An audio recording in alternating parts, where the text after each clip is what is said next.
Hello everyone, welcome back to simplify SSC with Nandita. आज की video में हम करने वाले हैं ऑलिव बोर्ड के इस वीकेंड के live mock which is 7 to 9 अगस्त के जीएस के सॉल्यूशंस। और हम सिर्फ सॉल्यूशंस देखेंगे, हर क्वेश्चन का जो भी टॉपिक है हम डिटेल में उसकी पूरी की पूरी एक्सप्लेनेशन और पूरी की पूरी एक तरह से टॉपिक की रिविजन देख लेंगे विद इन दिस वीडियो। ठीक है, ऑलिव बोर्ड के इसलिए इंपॉर्टेंट हो जाते हैं क्योंकि आई नो उसके सॉल्यूशन पेड होते हैं, हर किसी ने ऑलिव बोर्ड की सब्सक्रिप्शन नहीं ली हुई है। ठीक है, if you are new here then let me tell you something कि मैंने अपने चैनल पे मिक्सचर का वन शॉट करवा रखा है, 60 क्वेश्चंस एंड 3 वीडियोस।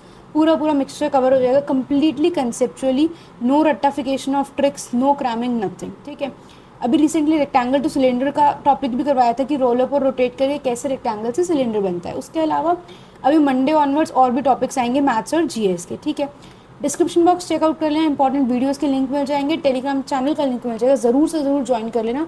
आज जो पढ़ाऊंगी सारा का सारा इसकी पीडीएफ भी आएगी और बहुत सारी important updates, doubt solving strategies, ये सब चीज़ें भी आती रहती हैं। ठीक है, कुछ भी अनइम्पॉर्टेंट नहीं आएगा, ये ध्यान रखना। अच्छा, उसके अलावा एक टेलीग्राम के एक बार अगर नए हो ना और टेलीग्राम खोलोगे, अगर पुराने भी हो, मतलब रीसेंट वाले पुराने हो, एकदम पुराने नहीं, तो टेलीग्राम के जाके पिंड मैसेजेस जरूर चेक करना। वहाँ पे आपको बहुत सारी इंपॉर्टेंट चीज़ें मिल जाएंगी। मेरे एंड पे जो भी स्ट्रैटेजी, जो भी तरीका होना चाहिए पढ़ने का, हर चीज़ शेयर कर रखी है। ठीक है, उसके अलावा आपको एक पीडीएफ मिलेगी इंपॉर्टेंट लिंक्स करके, उसमें छोटे छोटे लिंक्स हैं जो मैंने अब तक पढ़ा रखा है, जैसे कि सिली मिस्टेक्स कौन कौन सी होती हैं, कॉमन टेंजेंट्स हो गए, ट्रिग्नोमेट्रिक रूल्स हो गए, एसआईसीआई का डिफरेंस हो गया, किसी नंबर को परफेक्ट स्क्वायर बनाने के लिए क्या प्लस माइनस करना होता है, सारे छोटे छोटे टॉपिक्स मिल जाएंगे आपको, लिंक उनको रिवाइज कर सकते हो आप। ठीक है, पिन मैसेज आपको बहुत सारी चीज़ें मिल जाएंगी, क्वांट की प्रैक्टिस कैसे करनी है, रीजनिंग के मॉक कैसे लगाने हैं, सिली मिस्टेक्स कैसे अवॉइड करने, ऑल दीज थिंग्स। ठीक है, तो चलो शुरू करते हैं। आज का हमारा पहला क्वेश्चन है कि कार्नेटिक म्यूजिक में स्ट्रक्चर ऑफ टोटल बीट्स ही क्वेश्चन था। ये क्वेश्चन को अगर हम बात करें तो ये क्वेश्चन टफ की कैटेगरी में आता है। ठीक है, कोई नहीं इतना पढ़ता है। ओके, अच्छा एक बात और, अगर आप नए हो, अभी तक सब्सक्राइब नहीं किया तो चैनल को सब्सक्राइब कर लेना। अगर आप ऑलरेडी सब्सक्राइब हो तो प्लीज़ इस वीडियो को लाइक करना, शेयर करना एंड प्लीज़ हाइप अप ज़रूर कर देना, कमेंट्स करके ज़रूर बताना। एक तो मुझे फीडबैक मिलेगा कि जो मैं इतनी मेहनत से टाइप करके बना रही हूँ आपको अच्छा लगा या नहीं लगा, काम का लगा या नहीं। एंड दूसरी बात, उससे चैनल को भी पता चलता है, लोगों को पता चलता है कि हाँ अच्छा ये रिव्यू है इस वीडियो का, तो हम देख सकते हैं। तो ये तो देखो टफ क्वेश्चन था, नहीं पढ़ता कोई, तो बेसिक्स हम कार्नेटिक म्यूजिक के कुछ इंपॉर्टेंट पढ़ लेते हैं। ठीक है, क्या है फर्स्ट अपने पास कि कार्नेटिक म्यूजिक कहाँ का है, हमारा साउथ इंडिया का म्यूजिक है। कैसा है, मोस्टली डिवोशनल म्यूजिक बनाया जाता था। ठीक है, और अब देखो छोटी छोटी चीज़ें जो होती है ना, इनको ट्राई किया करो कंपैरेटिव मैनर में पढ़ने की। जैसे कि कर्नाटिक म्यूजिक को अगर हम हिंदुस्तानी से कंपेयर करें तो जो हिंदुस्तानी म्यूजिक था उसके ऊपर पर्शियन इन्फ्लुएंस आ गया, राइट। जो आगे जाके कथक का इतना डेवलपमेंट हुआ है, इसमें बहुत सारा पर्शियन इन्फ्लुएंस था, मिडीवल एरा का, मुगल एरा का। ठीक है, लेकिन जो कर्नाटिक म्यूजिक है, क्योंकि साउथ में तो कोई मुस्लिम इन्वेजन हुआ ही नहीं, ऊपर नॉर्थ ने संभाल लिया वो सारा का सारा, तो जो कर्नाटिक म्यूजिक था वो ओरिजिनल फॉर्म में एज इट इज़ प्रिजर्व किया गया है। ठीक है, उसके अलावा हिंदुस्तानी म्यूजिक कैसा है, कंपैरेटिवली कैसे फ्लेक्सिबल है कि थोड़ा बहुत ऊपर नीचे कर लिया अपने हिसाब से। ठीक है, लेकिन ये कैसे बिल्कुल परफेक्टली डिसिप्लिन और स्ट्रक्चर्ड है। ठीक है, मेन इसके क्या क्या हमारे इंस्ट्रूमेंट्स होते हैं, वीणा, मृदंगम, वॉयलिन एंड घटम। ठीक है, वेन वेरी इंपॉर्टेंट पॉइंट है कि जो कर्नाटिक वर्ड है, ये पहली बार कर्नाटिक वर्ड और हिंदुस्तानी वर्ड दोनों के दोनों वर्ड्स पहली बार किस हमें टेक्स्ट में मिले थे, संगीत सुधाकर टेक्स्ट में मिले थे, जिसको लिखा था हरिपाल ने 14th सेंचुरी में। ठीक है, it's a very good question in itself and 99% sure it's a PYQ, तो रिमेंबर दैट। ठीक है, नेक्स्ट अपने पास है फादर ऑफ कर्नाटिक म्यूजिक, किनको बोलते हैं, सेंट पुरंदरदास को। अच्छा एक और चीज़, इनको फादर के साथ साथ ना कई जगह पे ग्रैंड फादर भी बोल देते हैं, तो अगर ग्रैंड फादर पूछा जाए या फिर पितामह लिखा हो, जो संस्कृत में ग्रैंड फादर को बोलते हैं, तो कंफ्यूज मत हो ना, फादर ग्रैंड फादर दोनों ही किसको माना जाता है, सेंट पुरंदरदास को। ट्रिनिटी ऑफ कर्नाटिक म्यूजिक किसको बोलते हैं, त्यागराज। अब ये थ भी हो सकता है बेस्ड ऑन, क्योंकि साउथ इंडिया में टी की जगह यूजुअली थ होता है ना, और त्यागराज भी हो सकता है। Then Muthuswami Dikshitar and Shyama Shastri. ठीक है, क्वीन ऑफ कर्नाटिक म्यूजिक किसको बोलते हैं, MS सुब्बुलक्ष्मी को बोलते हैं। She was the first musician to get Bharat Ratna, और मिला कब था उनको भारत रत्न, 1988 में। ठीक है, ये याद रखने पड़ते हैं, बड़े बड़े लोगों के पेपर में पूछे जा चुके हैं SSC में। ओके, देन एक और इम्पॉर्टेंट पॉइंट इसमें है कि grand theorist of Carnatic music किनको बोल जाते हैं, वेंकटम मखिन को। ठीक है, इन्होंने क्या किया था, जो 72 मेला कार्ता सिस्टम है उसको क्रिएट किया था। ये सिस्टम क्या है, जो हमारे सारे के सारे राग्स हैं उनको ऑर्गेनाइज किया था, और इसको बोलते हैं 72 मेला कार्ता सिस्टम। ठीक है, नेक्स्ट क्वेश्चन अपने पास है, arrange the following events in chronological order. Question easy था। सबसे पहले क्या है अपने पास, formation of Indian National Congress 1885। ये सारे इसने वो इवेंट्स देते जिनके आपको रटी होनी चाहिए ईयर्स। ठीक है, पार्टीशन ऑफ बंगाल कब हुआ था, 1905 में। Formation of all India Muslim league कब हुई थी? 1906 में। मोरले मिंटो रिफॉर्म्स कब हुए थे? 1909 में। तो बाई चांस की बात है, अपने ही करेक्ट ऑर्डर में था ABCD, so the answer here is ABCD। ठीक है, अब हम एक एक करके इस क्वेश्चन के थ्रू बहुत सारा हिस्ट्री रिवाइज करते हैं। शुरू करते हैं INC से। क्या थी हमारी इंडियन नेशनल कांग्रेस? कब बनी थी? 1885 में बनी थी। किसने बनाई थी? AO ह्यूम ने बनाई थी, एलन ऑक्टेवियन ह्यूम ने, जो कि क्या थे? ब्रिटिश सिविल सर्वेंट थे। ठीक है, फर्स्ट सेशन इसका कब हुआ था? दिसंबर 8, 1885 को फर्स्ट सेशन हुआ था। कहाँ पर हुआ था? बॉम्बे में हुआ था, गोकुलदास तेजपाल संस्कृत कॉलेज में। और किसने प्रिजाइड ओवर किया था? WC बैनर्जी। जहाँ पर भी मैंने डेट्स के आगे इक्वल टू लिखा है, तो उस सेशन के प्रेसिडेंट की बात की गई है, ऐसे ध्यान रखना। ठीक है, अच्छा, एक इंपॉर्टेंट पॉइंट ये कि जो फर्स्ट सेशन होना था INC का, वो एक्चुअली में पुणे में होना था, बट वहाँ पर एक डिजीज़ का आउटब्रेक हो गया, तो इसको इवेंचुअली बॉम्बे में शिफ्ट किया गया। और बॉम्बे में कहाँ पर हुआ था? गोकुलदास तेजपाल संस्कृत कॉलेज में। ठीक है, फर्स्ट सेशन को कितने लोगों ने अटेंड किया था? 72 डेलीगेट्स। तो मोस्टली किस टाइप के लोग होंगे इसमें? ऑब्वियसली बात है, जो एजुकेटेड एलीट्स थे, लॉयर्स थे, जर्नलिस्ट थे। ठीक है, अच्छा, और उस टाइम पे वॉइसरॉय कौन था? Lord Dufferin. Again very important point, बहुत बार पूछा जा चुका है कॉम्पिटिटिव एग्जाम्स में कि who was the viceroy of who was the viceroy of British India at the time of the foundation of INC? तो कौन आएगा आंसर? Lord Dufferin. ठीक है, आगे चलते हैं, बहुत सारे सेशन से रिलेटेड इंपॉर्टेंट पॉइंट्स रिवाइज करते हैं। सबसे पहला पॉइंट ये है कि फर्स्ट मुस्लिम प्रेसिडेंट कब मिले INC को? फर्स्ट मुस्लिम प्रेसिडेंट मिले थे 1887 में। कौन थे? बदरुद्दीन तैयब जी थे। और कौन से सेशन में थे? मद्रास के। तो कैसे याद रखो? 1887 का Madras session, first Muslim president Badruddin Tyabji. ठीक है, देन 1888 का, अगले ही साल का, जो इलाहाबाद का सेशन हुआ था, वहाँ पर कौन मिला था? फर्स्ट इंग्लिश प्रेसिडेंट मिले थे, who was George Yule. Okay, then very important point, Vande Mataram को पहली बार कौन से सेशन में गाया गया था? 1896 के कैलकाटा सेशन में। कहाँ पर? 1896 के कैलकाटा सेशन में। अगर थोड़ा सा भी याद करने में चीज़ें को दिक्कत होती है तो रिलेट करने की कोशिश किया करो। ठीक है, कैसे याद करोगे? रविंद्रनाथ टैगोर क्या है? बंगाली है। बंकिम चंद्र चट्टोपाध्याय क्या है? बंगाली है। तो इसलिए ये सोच लो कि जो वंदे मातरम पहली बार गाया था वो कैलकाटा वाले सेशन में गाया था, 1896 में गाया था। ठीक है, वंदे मातरम को गाया किसने था उस टाइम पर? रविंद्रनाथ टैगोर ने। लेकिन लिखा किसने है वंदे मातरम? हमारा बंकिम चंद्र चट्टोपाध्याय या फिर बंकिम चंद्र चैटर्जी जी ने। सेम ही बात है, वो ब्रिटिशर से चट्टोपाध्याय नहीं बोल जाता तो उन्होंने चैटर्जी बना दिया। अच्छा, एक सेकंड दोगे? मैं ज़रा चेक ही कर लूँ, डर रह जाता है कि रिकॉर्ड हो रहा है या नहीं, वॉइस का भी। ठीक है, ओके, लेट्स गेट बैक। अच्छा, और वंदे मातरम को इवेंचुअली जो है कौन से उनके नॉवल के अंदर पब्लिश किया गया था? आनंद मठ नॉवल के अंदर। किसके? बंकिम चंद्र चैटर्जी के। और आनंद मठ नॉवल उन्होंने किस बात के ऊपर लिखा था? सन्यासी रिबेलियन के ऊपर लिखा था। ठीक है, अब मुझे कोई ये बताएगा कि इंडिगो रिबेलियन के ऊपर भी एक नॉवल लिखा गया है, उस नॉवल का क्या नाम है और किसने लिखा है? ये दोनों चीज़ों को यहाँ पर मुझे कमेंट करके बताओ। ठीक है, अच्छा, 1905 का जो सेशन था INC का, वो भी बहुत इंपॉर्टेंट सेशन था। अभी देखो इसी क्वेश्चन के अंदर 1905 में किसकी बात हुई थी? बंगाल पार्टीशन की बात हुई थी। तो 1905 का जो बनारस सेशन था, जिसको किसने प्रिजाइड किया था? गोपाल कृष्ण गोखले जी ने। गोपाल कृष्ण गोखले कौन थे? Political Guru of Mahatma Gandhi. तो 1905 के सेशन में क्या हुआ था? स्वदेशी मूवमेंट का फॉर्मल प्रोक्लेमेशन हुआ था कि हाँ, फॉर्मली INC बोल रही है कि yes, we should take forward the Swadeshi movement. Okay, 1906 का कैलकाटा सेशन में क्या हुआ था? दादा भाई नौरोजी थे, वहाँ पर क्या थे? प्रेसिडेंट थे। क्या हुआ था कैलकाटा सेशन में? सबसे इंपॉर्टेंट जो पॉइंट है वो ये 4 रेजोल्यूशंस थे। कौन कौन से? कैपिटल में लिखे इन्होंने स्वराज, स्वदेशी, boycott and national education. Swaraj का मतलब हमें पूर्ण स्वराज चाहिए कि हमारा अपना राज होगा, हम इंडिपेंडेंट हो जाएंगे। स्वदेशी यानी कि हम अपने देश की चीज़ों को यूज़ करेंगे। Boycott of foreign goods, foreign चीज़ों को हम बॉयकॉट करेंगे, जैसे कि मैनचेस्टर कॉटन को बॉयकॉट किया गया था।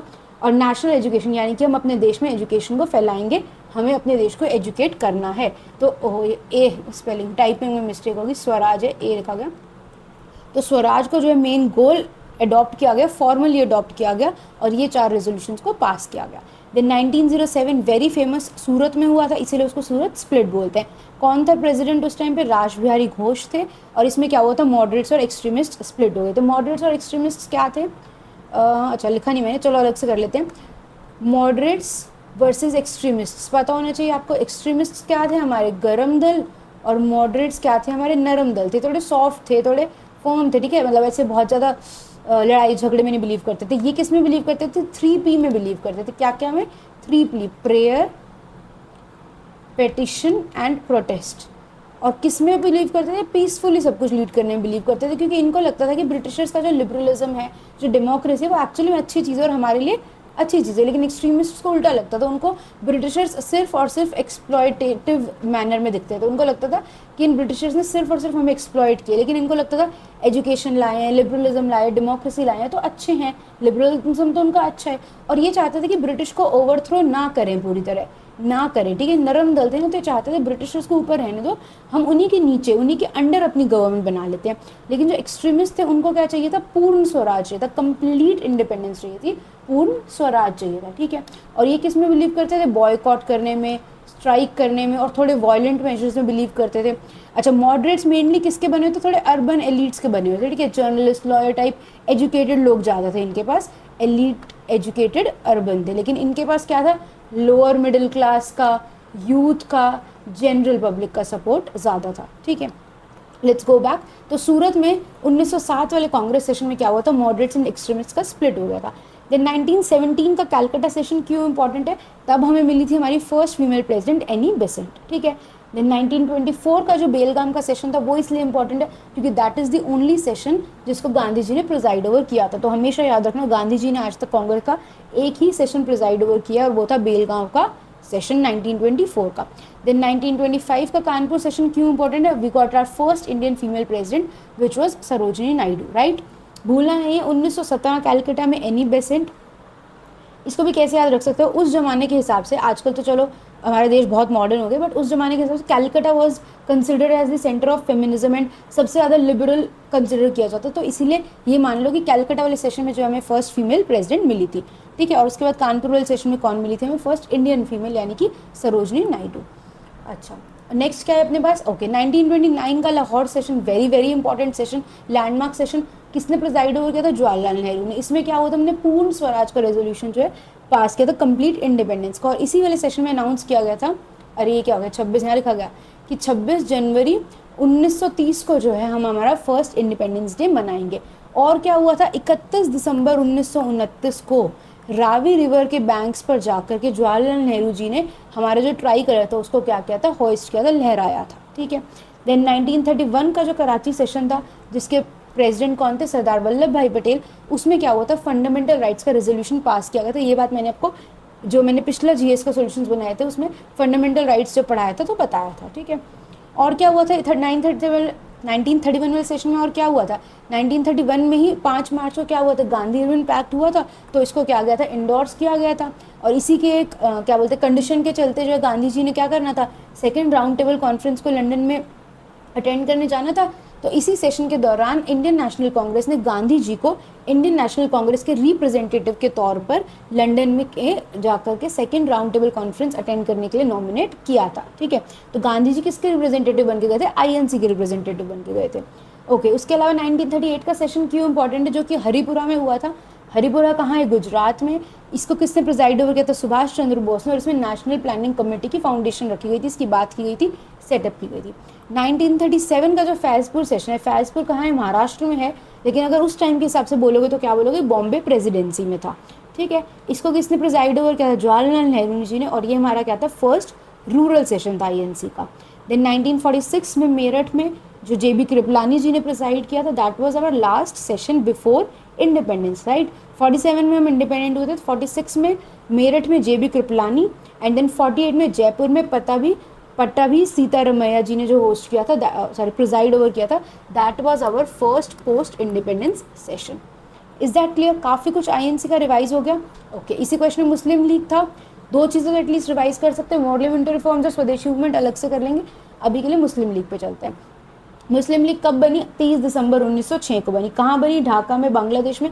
तब तो पूरा एक था, लेकिन अब प्रेजेंट के हिसाब से देखा जाए तो ढाका बांग्लादेश। उस टाइम पे पता है ना आपको, इसको ऐसे लिखा जाता था ढाका को, ठीक है। अच्छा, और कौन कौन थे, प्रपोज किसने किया था, सबसे पहले नवाब ख्वाजा सलीमुल्लाह ने प्रपोज किया था कि ठीक है एक मुस्लिम लीग बनाई जाती है। और जो हाकिम अजमल खान थे उन्होंने इसको क्या बोलते हैं प्रपोजर एंड सेकेंडर, इन्होंने प्रपोज किया था और इन्होंने अग्री किया था। उसके अलावा कौन थे फाउंडेशन में, यहाँ पे मैं इसको ऐड कर दूंगी, प्लस आएगा, आगा खान द थर्ड, नवाब विकारुल मुल्क, ठीक है। ये सब इसके क्या कह सकते हैं, फाउंडिंग मेंबर्स टाइप थे, ठीक है। और बनी कब थी, जब all India Mohammedan educational conference की एक मीटिंग चल रही थी, उसके दौरान इसको बनाया गया था, ठीक है। अच्छा, इसके पहले मतलब कि ये बनी क्यों, क्या इसका रीज़न रहा, वो क्या हुआ था कि 1 अक्टूबर 1906 को शिमला डेपुटेशन हुआ था, ये सबने पढ़ा हुआ है, ठीक है। क्या हुआ था शिमला डेपुटेशन में 15 बोलूँ 35 मुस्लिम लीडर्स थे, जिनको किसने लीड किया था, आगा खान थर्ड ने लीड किया था। ये जाकर के मिले थे लॉर्ड मिंटो से, ठीक है, जो कि उस टाइम पे वॉइस रॉय था। अब इन्होंने उसको जाके बोला था कि भाई हमें तो अपने मुस्लिम इंटरेस्ट को सिक्योर करना है कि हमें सेपरेट इलेक्टोरेट दो, ये सब दो। और हुआ क्या फिर कि 1906 में जब इनको ये बात मिली और उसने मिंट, ये रुको यहाँ तक अलग पॉइंट है, ये गए 1906 में शिमला डेपुटेशन हुआ, 35 मुस्लिम लीडर्स गए, आगा खान थर्ड ने उनको लीड किया, बोला वॉइस रॉय को, मिंटो को, कि हमें हमारे मुस्लिम इंटरेस्ट को सिक्योर करना है। उसने बोला ठीक है करेंगे। उसने हाँ भर दी। जब उसने हाँ भर दी तो उससे ये क्या हो गया, एनकरेज हो गए कि हाँ ये हमारे को पुश मिल गया थोड़ा कि हम मुस्लिम अलग से कुछ कर सकते हैं। तो उसकी वजह से जो है इवेंचुअली जाके इन्होंने दिसंबर 1906 में अपनी मुस्लिम लीग अलग से बना ली और इनकी मुस्लिम लीग भी बन गई। मिंटो ने भी इनको हाँ कर दी थी। तो इवेंचुअली करके फिर 1909 में जो मॉडल मिंटो रिफॉर्म्स आए उसमें जो है मुस्लिम्स को क्या मिल गया था, सेपरेट इलेक्टोरेट बन गया था, ठीक है। तो ये एरो इस बात के लिए कि शिमला डेपुटेशन से क्या हुआ, ये शिमला डेपुटेशन से दो काम हुए। एक तो मॉडल मिंटो रिफॉर्म्स में यार थोड़ी गंदी हैंड राइटिंग लिख देना, इसको अलग पेज पे लिख दो एक बार।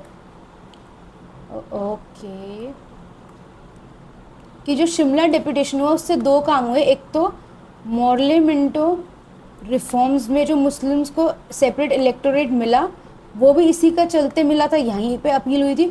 और इसी ने क्या किया, पुश किया था मुस्लिम्स को to form All India Muslim League, ठीक है। ये आई थिंक मैंने एरो ऐसे लगा दिया, कंफ्यूज मत हो ना, कि इसने किसको वो किया, मॉडल मिंटो रिफॉर्म्स को सेपरेट इलेक्टोरेट देने को इंस्पायर किया, प्लस इंस्पायर किया AIML की फॉर्मेशन को, किसने, शिमला डेपुटेशन, ठीक है। अच्छा, उसके अलावा जो ऑल इंडिया मुस्लिम लीग है इसको कंसिडर किया जाता है as the first fruit of British divide and rule policy, क्योंकि उनकी यही पॉलिसी है कि इनको डिवाइड कर दो, रूल कर लो। तो यहीं से जो मुस्लिम लीग बनने से हिंदू मुस्लिम का एक डिवाइड शुरू हो गया था। तो इसको जो है एक first fruit of British divide and rule policy भी माना जाता है, ठीक है। फर्स्ट सेशन कब हुआ इनका, 29 दिसंबर 1907 में हुआ कराची में। और इसके जो फर्स्ट ऑनररी प्रेसिडेंट थे आगा खान को बनाया गया। हेडक्वार्टर्स कहाँ थे इसके, लखनऊ में थे। और क्या था देखो, जिन्ना ने कब ज्वाइन किया था, 1913। Jinnah is a very important name, two of the biggest names Muslim League से related, Aga Khan the third and Jinnah को ये मानते हैं, ठीक है। 1913 में किसने ज्वाइन किया था, जिन्ना ने किया था। उससे पहले मतलब ये था क्या थे, सेम टाइम पर साइमल्टेनियसली INC एंड AIML के मेंबर थे, ठीक है। उसके बाद क्या हुआ था, 1940 में एक रेजोल्यूशन हुआ था जिसको लाहौर रेजोल्यूशन बोला जाता है या फिर पाकिस्तान रेजोल्यूशन भी बोला जाता है। इसमें जो है उन्होंने डिमांड की थी कि जो मुस्लिम मेजॉरिटी पार्ट्स हैं, जो ये अगर इंडिया था तो जो नॉर्थ वेस्टर्न पार्ट है ब्रिटिश इंडिया का, और इधर वाला ईस्टर्न पार्ट है जहाँ से हमारा बांग्लादेश निकला, ईस्ट पाकिस्तान, और हमारा मेन पाकिस्तान निकला।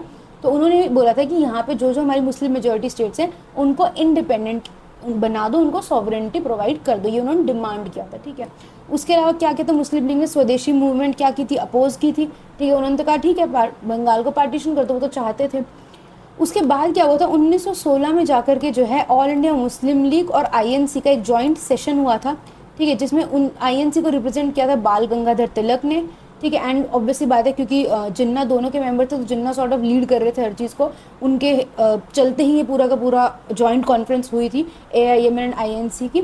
और इसमें जो है इंडियन नेशनल कांग्रेस ने अग्री कर दिया था कि ठीक है, जो मॉडल मिंटो ने कहा है हम भी उसको एंडोर्स करते हैं, मानते हैं कि येस मुस्लिम्स को सेपरेट इलेक्टोरेट मिलना चाहिए, ठीक है। उसके अलावा अनदर इंपॉर्टेंट पॉइंट ये है कि अगर पूछा जाए कि जिन्ना को ambassador of Hindu Muslim unity किसने बोला था, सरोजनी नायडू जी ने बोला था, ठीक है। और जिन्ना की एक बुक है अपनी स्पीचेस की, कि उसमें उसकी सारी स्पीचेस हैं जिन्ना की, तो उस बुक को भी जो है सरोजनी नायडू जी ने ही एडिट किया था, ठीक है। नेक्स्ट क्वेश्चन पे चलते हैं। काफ़ी कुछ रिवाइज हो गए यहाँ से, आई एम श्योर। तो 2 बार इस वीडियो को देख लेना और 1 बार 2 बार सारी की सारी PDF पढ़ लेना, आपकी इतना सारा कंटेंट रिवाइज हो जाएगा ना, मतलब देख लेना, ठीक है। ये क्या है, insulin secreted by the beta cells of islets of Langerhans in the pancreas, correct है। Insulin raises blood sugar levels, cross है। इंसुलिन क्या करता है, लोअर करता है, ठीक है। 2 होते हैं हमारे पास, एक इंसुलिन होता है, एक ग्लूकागोन होता है, ठीक है। इतना डीपली मे भी ना पूछे, बट इंसुलिन पूछ चुका है SSC, तो हो सकता है ग्लूकागोन भी पूछ लिया जाए। तो इंसुलिन कहाँ से आते हैं, बीटा सेल से आते हैं पैनक्रियास के। ग्लूकागोन कहाँ से आता है, अल्फा सेल से आता है, ठीक है। ये क्या करते हैं, हाई ब्लड शुगर होती है ना जब, तो इंसुलिन स्पाइक होता है। आपने सुना होगा ना, जिनको डायबिटीज़ होती है तो उनको क्या बोला जाता है कि आप फाइबर और प्रोटीन के बिना खाना मत खाओ, आप प्योर कार्ब्स खाओगे तो आपको सडनली इंसुलिन स्पाइक हो जाएगा, शुगर स्पाइक हो जाएगी, ठीक है। तो ये क्या करता है, सडनली हाई ब्लड शुगर कर देता है। तो ग्लूकागोन क्या करते हैं, लो ब्लड शुगर करते हैं, जैसे कि फास्टिंग के टाइम पे, ठीक है। ट्रिगर होते हैं, sorry I mean let me rephrase, insulin technically तो क्या करता है, ये सेंटेंस क्या गलत है ना, कि इंसुलिन क्या करता है, लोअर करता है ब्लड शुगर लेवल को, तभी तो जिनको डायबिटीज है उनको इंसुलिन का इंजेक्शन दिया जाता है। लेकिन इंसुलिन का ट्रिगर कब होता है, इसका वो कब होता है, जब हाई ब्लड शुगर होती है, ठीक है। ये ब्लड को करता क्या एक्चुअली में, लो करता है, ये क्या करता है, ग्लूकागोन रेज करता है, ठीक है। ये ग्लाइकोजन क्या होता है, जो हमारा मसल्स में स्टोर होता है, ग्लूकोज जब मसल्स में स्टोर होता है ग्लाइकोजन की फॉर्म में, तो ये उसकी स्टोरेज को क्या करता है, प्रमोट करता है और ये उसको ब्रेक डाउन करने में हेल्प करता है, ठीक है। इसके अलावा कुछ हमारे डाइजेस्टिव एंजाइम्स होते हैं, उनको रिवाइज कर लेते हैं यहाँ से, कुछ इंपॉर्टेंट वाले। पेप्सिन होता है, स्टमक में मिलता है, प्रोटीन्स की हेल्प करते हैं, पीपी प्रोटीन्स हो गए, ठीक है। रेनिन स्टमक में मिलता है, जो कि जो मिल्क प्रोटीन होता है केसिन, उसको डाइजेस्ट करने में हेल्प करता है। ट्रिप्सिन हमारा कहाँ मिलता है, पेनक्रियाटिक जूस में, प्रोटीन्स को हेल्प करता है। लाइपेज पेनक्रियाटिक जूस में मिलता है, फैट्स को, लिपिड्स को हेल्प करता है। लाइपेज में LIP है, लिपिड्स में LIP होते हैं। एमाइलेज किसको करता है, कार्बोहाइड्रेट्स को डाइजेस्ट करने में हेल्प करता है। अच्छा, उसके अलावा लिवर क्या है, हमारा largest gland in the human body है, सेकंड लार्जेस्ट पैनक्रियाज है, इस पॉइंट को रिवाइज कर लेना। अच्छा, लिवर क्या प्रोड्यूस करते हैं, बाइल जूस, ये इंपॉर्टेंट है। लिवर क्या करते हैं, बाइल को प्रोड्यूस करते हैं, लेकिन ये बाइल जाके स्टोर कहाँ होता है, गॉल ब्लैडर में होता है, ये कन्फ्यूजन मत करना, ठीक है। नेक्स्ट, बाइल जूस जो होता है, इसके अंदर कोई भी डाइजेस्टिव एंजाइम्स नहीं होते हैं, सबसे बड़ा मिथ है।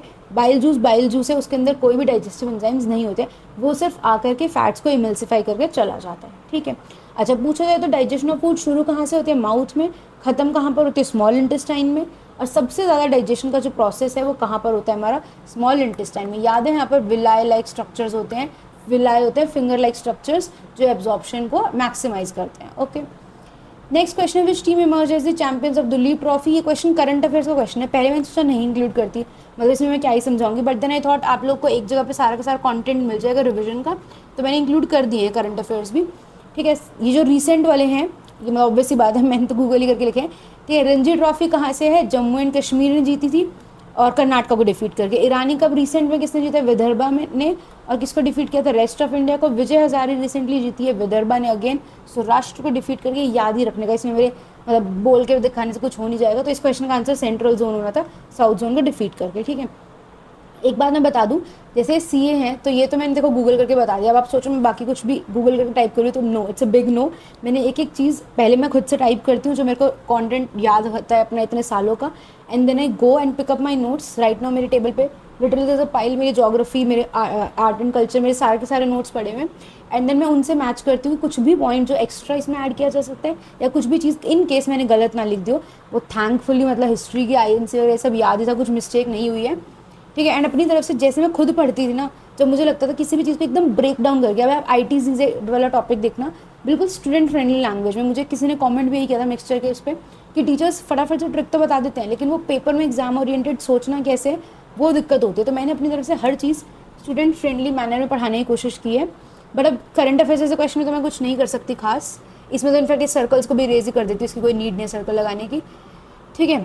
तो मैंने अपना बहुत बेस्ट से बेस्ट देने की कोशिश की है इस लेक्चर में, पिछले लेक्चर में भी दी, तो प्लीज़ इन 2 GS के लेक्चर्स को कर लेना, बहुत हेल्प होगी, ठीक है। अच्छा, यहाँ पर एक चीज़ और रिवाइज कर सकते हैं हम लोग, ये कि रणजी ट्रॉफी वगैरह कौन कौन से होते हैं, ये नहीं लिखा ना मैंने, हाँ। रणजी ट्रॉफी हमारी कौन सी होती है बताओ, ये कौन सी होती है, हमारी फर्स्ट क्लास ट्रॉफी होती है, यानी कि टेस्ट मैच होता है, लेकिन ये 4 डेज वाला टेस्ट मैच होता है, ठीक है। दुलीप ट्रॉफी भी कैसी होती है, फर्स्ट क्लास होती है एंड 4 डेज वाला टेस्ट मैच होता है। जिसको भी थोड़ा बहुत क्रिकेट में इंटरेस्ट है उसको ऑब्वियसली विनर्स तो पढ़ने पड़ते हैं, तो करंट अफेयर्स में आ जाता है, बट ये सारी चीज़ें याद रहती होंगी, है ना। वो नाइट वॉचमैन वाला क्वेश्चन जैसे मुझे भी है, तो मुझे ये सब वैसे ही मालूम है, ठीक है। ईरानी कप कौन सा होता है, अगेन ईरानी कप भी फर्स्ट क्लास है, लेकिन ये प्रॉपर टेस्ट मैच की तरह 5 डेज का होता है। देन विजय हजारे ट्रॉफी कौन सी होती है, लिस्ट A बोला जाता है इसको, या फिर जो हम ODI वाला फॉर्मेट होता है वो वनडे इंटरनेशनल होता है, डोमेस्टिक में उसको क्या बोलते हैं, लिस्ट A बोलते हैं। सईद मुश्ताक अली ट्रॉफी कौन सी होती है, हमारी T20 होती है, एंड आपको पूछा भी जा सकता है, शायद CHSL का PYQ है ये, कि which is the latest edition to domestic cricket trophies, तो वो सईद मुश्ताक अली ट्रॉफी ही है, क्योंकि ये सारे पुराने हैं। ये टेस्ट मैच पहले भी खेला जाता था, लिस्ट A पहले खेली जाती थी, लेकिन T20 तो नया ही फॉर्मेट आया ना। इंटरनेशनल में 2007 में वर्ल्ड कप हुआ था इसका फर्स्ट एवर, जो कि इंडिया ने जीता था। उसके बाद इंडिया ने वर्ल्ड कप कब जीता, 2024 में, रोहित शर्मा की कैप्टनसी में, ठीक है। क्रिकेट का पूछ लो मुझसे कुछ भी, okay. Question number 5 again cricket का क्वेश्चन था, what does the term night watchman refer to. Again anybody who knows, जिसने ज़िंदगी में कभी थोड़ा सा भी टेस्ट क्रिकेट देखा है, उसको 1 सेकंड में पता था कि लोअर ऑर्डर बैट्समैन या फिर बॉलर, जिसको हम बोलते हैं usually lower order batsman bowler ही होता है ना, sent in ahead of a recognised batsman to protect the latter's wicket for the close of play.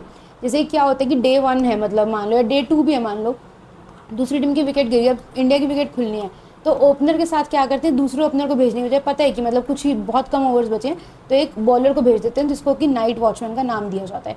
And ऐसे काफ़ी सारे रिकॉर्ड्स हैं जिन नाइट वॉचमैन ने बहुत सारे रन मारे। रिसेंट में आई थिंक आकाशदीप ने मारा था इंग्लैंड में, है ना, अप्रॉक्स 80 रन मारे थे। आई थिंक कुछ रिकॉर्ड भी था, 80 थे, 80 की अराउंड थे शायद, मतलब 80 और 80 प्लस थे। And it was the second highest score bye an Indian night watchman, और ये इसने इंग्लैंड वर्सेस इंग्लैंड और इन इंग्लैंड था। अभी रिसेंट का ही है, शायद 2025 या 26 का ही होगा ये। 26 में तो टेस्ट हुए इंग्लैंड में, छोड़ो याद नहीं करते, बट जो भी था ये नाम था, ठीक है। आपको मतलब वैसे तो नहीं पूछेगा बट पूछ ले, तो रिसेंट में आकाशदीप ने मारे थे और सेकंड हाईएस्ट नाइट वॉचमैन थे, ये रन्स थे इंडियन नाइट वॉचमैन के लिए, ठीक है। Okay, next question, consider the following statements regarding vice president of India, ex officio chairman of Rajya Sabha, yes, elected by N electoral containing this. Okay, शुरू हो जाए, पूरा वाइस प्रेसिडेंट रिवाइज करें, ठीक है। कहाँ से शुरू, आर्टिकल नंबर 63, क्या कहता है article number 63, there shall be a vice president. शुरुआत कहाँ से होगी वाइस प्रेसिडेंट के बारे में, अगर कॉन्स्टिट्यूशन में लिखने बैठेंगे तो सबसे पहले बोल रहे हैं कि होगा, ठीक है। फिर बोल रहे हैं कि अच्छा ठीक है, वो जो होगा ना वाइस प्रेसिडेंट, वो क्या होगा, हमारा राज्यसभा का एक्स ऑफिशियो चेयरमैन होगा, ठीक है। मैंने जो आर्टिकल्स की भी एक्सप्लेनेशन लिखी है ना, वो भी बिल्कुल अपनी लैंग्वेज में लिखी है, जैसे मैं खुद से रिवाइज करती थी, short yet as comprehensive as it can get, ठीक है। देन आर्टिकल नंबर 65 क्या बोलता है कि भाई, तो पहले बता दिया वाइस प्रेसिडेंट है, फिर बता रहे हैं वो क्या करेगा, राज्यसभा का एक्स ऑफिशियो चेयरमैन होगा। फिर और क्या कर सकता है वो, कि जब प्रेसिडेंट एब्सेंट हो जाए या वैकेंसी हो जाए, यानी कि चाहे रेजिग्नेशन से वैकेंसी हो, चाहे डेथ से हो, या फिर एब्सेंट हो किसी रीजन से, और अगर कुछ ऐसे फंक्शंस डिस्चार्ज करने हो, तो प्रेसिडेंट की जगह पे वाइस प्रेसिडेंट प्रेसिडेंट की तरह एक्ट कर सकता है। देन आर्टिकल नंबर 66 किसकी बात करते हैं, पूरे के पूरे उनके इलेक्शन की, क्या इलेक्शन की और उनकी मतलब एलिजिबिलिटी वगैरह की। क्या सबसे पहले तो बोलते हैं कि जो वाइस प्रेसिडेंट बन रहा है वो ना तो राज्यसभा का मेंबर होना चाहिए, ना लोकसभा का, ना स्टेट लेजिस्लेटिव असेंबली का, ना ही स्टेट लेजिस्लेटिव काउंसिल का। अगर वो ऐसा होता है कि वो वहाँ पे भी मेंबर है और साथ में उठ के वाइस प्रेसिडेंट के इलेक्शन भी लड़ लिए, तो उनकी वहाँ कर की जो सीट होती है, चाहे वो राज्यसभा लोकसभा जहाँ की भी होती है, वो सीट क्या हो जाती है, वैकेंट हो जाती है, ठीक है। और इसी से आपको एक बात इंपॉर्टेंट ये भी पता होनी चाहिए कि vice president is not a member of Rajya Sabha, ठीक है। ये बात आपको पता होनी चाहिए, is not a member of Rajya Sabha. वो चेयरमैन होते हैं राज्यसभा के, लेकिन वो मेंबर नहीं होते, ठीक है। और क्या होता है, सिटीजन होने चाहिए, 35 ईयर्स का होना चाहिए, और जो राज्यसभा के एमपी की जो जो क्वालिफिकेशंस होती है ना, लिस्टेड होते हैं, वो सारी को भी फुलफिल करना चाहिए। कोई भी ऑफिस ऑफ प्रॉफिट का होल्ड नहीं करना चाहिए, ठीक है। इलेक्टोरल कॉलेज क्या होते हैं, कौन कौन लोग उनको वोट करेंगे, कौन करते हैं, nominated plus elected members of both Lok Sabha and Rajya Sabha, ठीक है। सिस्टम कौन सा होता है, PRSTV डायरेक्टली लिखते हैं, ऐसे ही याद करा करो। क्या होते हैं, proportional representation and single transferable vote. Proportional representation क्या होता है कि जिस स्टेट की जितनी पॉपुलेशन है उसके हिसाब से हमारे पास MPs होते हैं, इसी को प्रोपोर्शनल रिप्रेजेंटेशन बोलते हैं। तो यानी कि हर स्टेट का अपना अपना उतना ही रेशो रहेगा वोटिंग के अंदर भी। और STV क्या होता है, सिंगल ट्रांसफरेबल वोट, यानी कि लिस्ट लिखी जाती है, पहले इसको, पहले फिर इसको प्रायोरिटी ऑर्डर में। तो प्रेसिडेंट का भी सेम सिस्टम होता है, PRSTV, proportional representation and single transferable vote, ठीक है। अच्छा, कोई ये बताएगा कि राज्यसभा का सिस्टम तो मैंने बता दिया, और प्रेसिडेंट का PRSTV होता है, एक FTPT करके चीज़ होती है, सॉरी FPTP, सॉरी, ठीक है, जो भी लोकसभा इलेक्शन में होती है। इसकी फुल फॉर्म बताओगे, और ये क्यों, अगर किसी को पता है तो बताना कि ये लोकसभा में FPTP की होता है और RS में एक ही होता है, क्योंकि वैसे से थोड़ा एनालिटिकल साइड में जा रहा है तो पूछ सकता है, ठीक है। एंड अगर आगे मैंने लोकसभा पढ़ाया तो मैं FPTP और PR को और डिटेल में पढ़ा दूंगी, ठीक है। चलो, नेक्स्ट क्या होता है अपने पास, आर्टिकल नंबर 67 है, जो कि बात करते हैं उनके टर्म की। टर्म कितना है उनका, 5 साल का है। रेजिग्नेशन किसको देंगे, अगर देना होगा तो प्रेसिडेंट को। और रिमूवल कैसे होता है, ठीक है, रिमूवल मैंने अलग से लिखा है, लेकिन आर्टिकल 67 के अकॉर्डिंग होता है, ये ध्यान आपको रखना है, ठीक है। देन आर्टिकल नंबर 68 में क्या है कि उनके election for due to be finish before term expiry. थोड़ा मैंने अपनी सिंगल लाइन लैंग्वेज में लिख दिया कि मतलब जो नया वाइस प्रेसिडेंट आना है, एक वाइस प्रेसिडेंट का जो 5 साल खत्म होने वाले हैं, तो 5 साल खत्म होने से पहले पहले ही नए वाइस प्रेसिडेंट के इलेक्शन हो जाने चाहिए, ताकि बीच में कोई गैप ना रहे, ठीक है। और अगर कोई वैकेंसी क्रिएट होती है वाइस प्रेसिडेंट के मरने से, या फिर उनको रिमूवल कर दिया, यानी कि जो प्रॉपर रिमूवल प्रोसेस है उसके अकॉर्डिंग उनको रिमूव करना पड़ा, या फिर उनको रिज़ाइन करना पड़ा और फिर वो चले गए, उसके कारण वैकेंसी होती है अगर, तो जो इलेक्शन है वो जल्दी से जल्दी, कोई टर्म स्पेसिफाई नहीं किया कॉन्स्टिट्यूशन ने कि 6 मंथ्स में करो, 3 मंथ्स में करो, लेकिन जल्दी से जल्दी करो।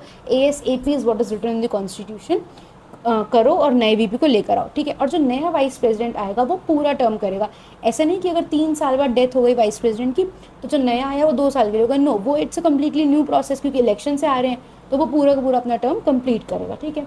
आर्टिकल 69 में क्या है, इनकी जो ओथ है कि भाई आई हेयर बाय दिस, वो उनकी एथ थे, bear allegiance to the constitution, discharge my duties and all that, ठीक है। अच्छा, नेक्स्ट क्या पढ़ते हैं, रिमूवल का प्रॉपर्ली पढ़ लेते हैं। सबसे मोस्ट इंपॉर्टेंट बात ये है कि इनका रिमूवल सिर्फ और सिर्फ राज्यसभा में ही इनिशिएट हो सकता है, लोकसभा का इसमें बहुत कम रोल है, ठीक है। और रिमूवल को शुरू करने से पहले सबसे पहले इनको एक 14 दिन का नोटिस देना पड़ेगा टू दी वाइस प्रेसिडेंट कि हाँ भाई आपको रिमूवल का रेजोल्यूशन हम निकाल रहे हैं, ठीक है।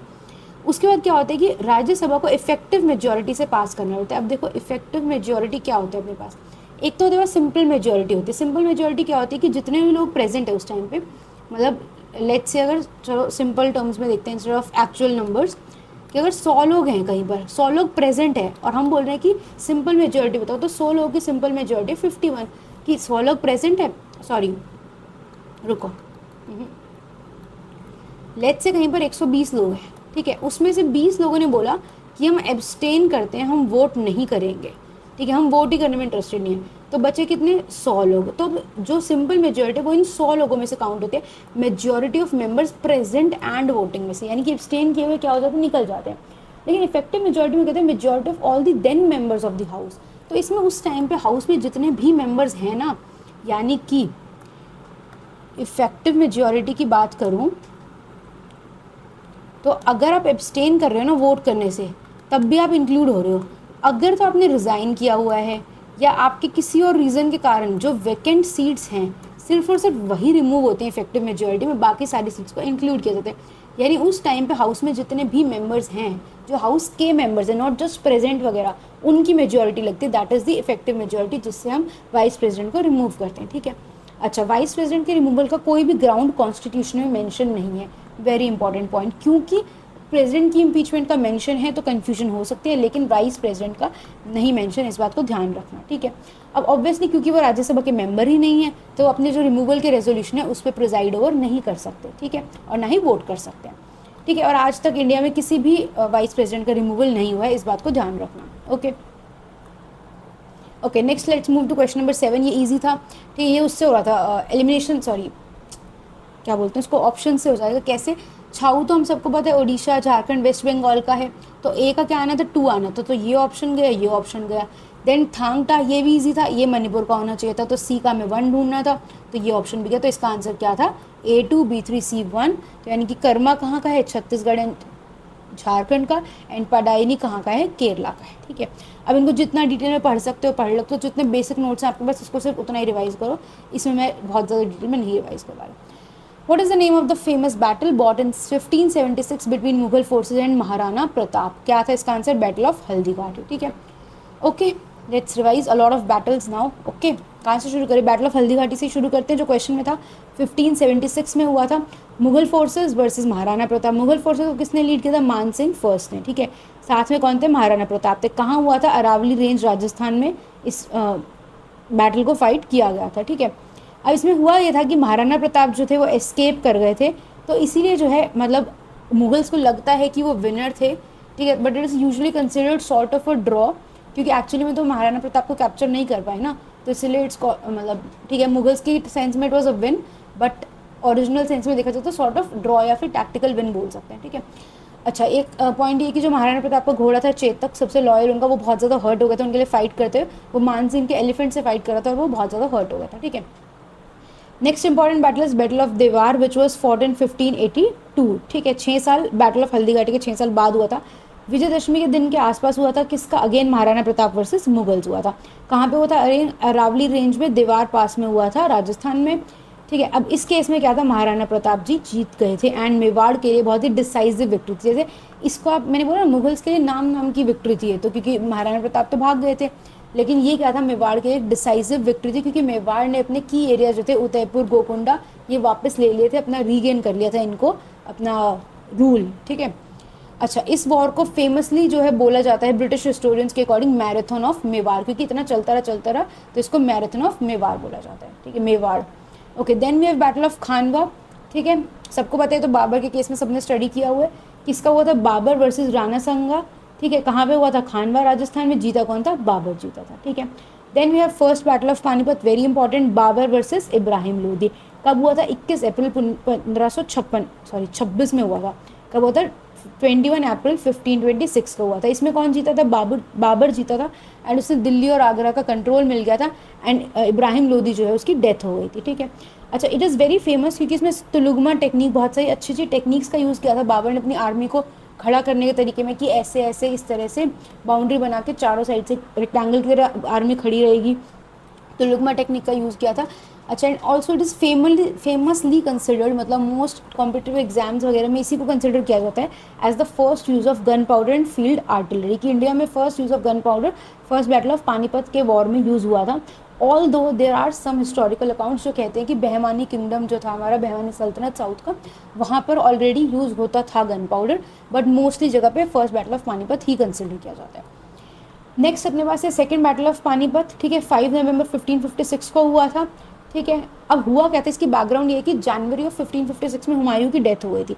जब पिछले उसमें वो पढ़ाया था, अपना पुराना किला पढ़ाया था, आपको याद होगा, तो उसमें बताया था कि वो हुमायूं अपनी जो लाइब्रेरी थी उसके अंदर सीढ़ियों से गिर के मर गया था। ठीक है, तो हुमायूं मर गया, उस टाइम पे अकबर कितने साल का था? 13 साल का था, he was still a kid. ठीक है, तो अक्टूबर के 1556 में 1556 में क्या हुआ था, जो हेमू था उसका बैटल हुआ था विद मुगल्स। एक मिनट, हाँ ठीक है, हाँ मुझे लगा मैंने मिस कर दी चीज़। हाँ, तो हुआ क्या था कि नवंबर में second battle of Panipat, but हम उससे पीछे पड़ रहे हैं कि जनवरी में हुमायूं की डेथ हुई, तो अक्टूबर में क्या हुआ, हेमू ने अटैक किया, हेमू वर्सेस मुगल हुआ।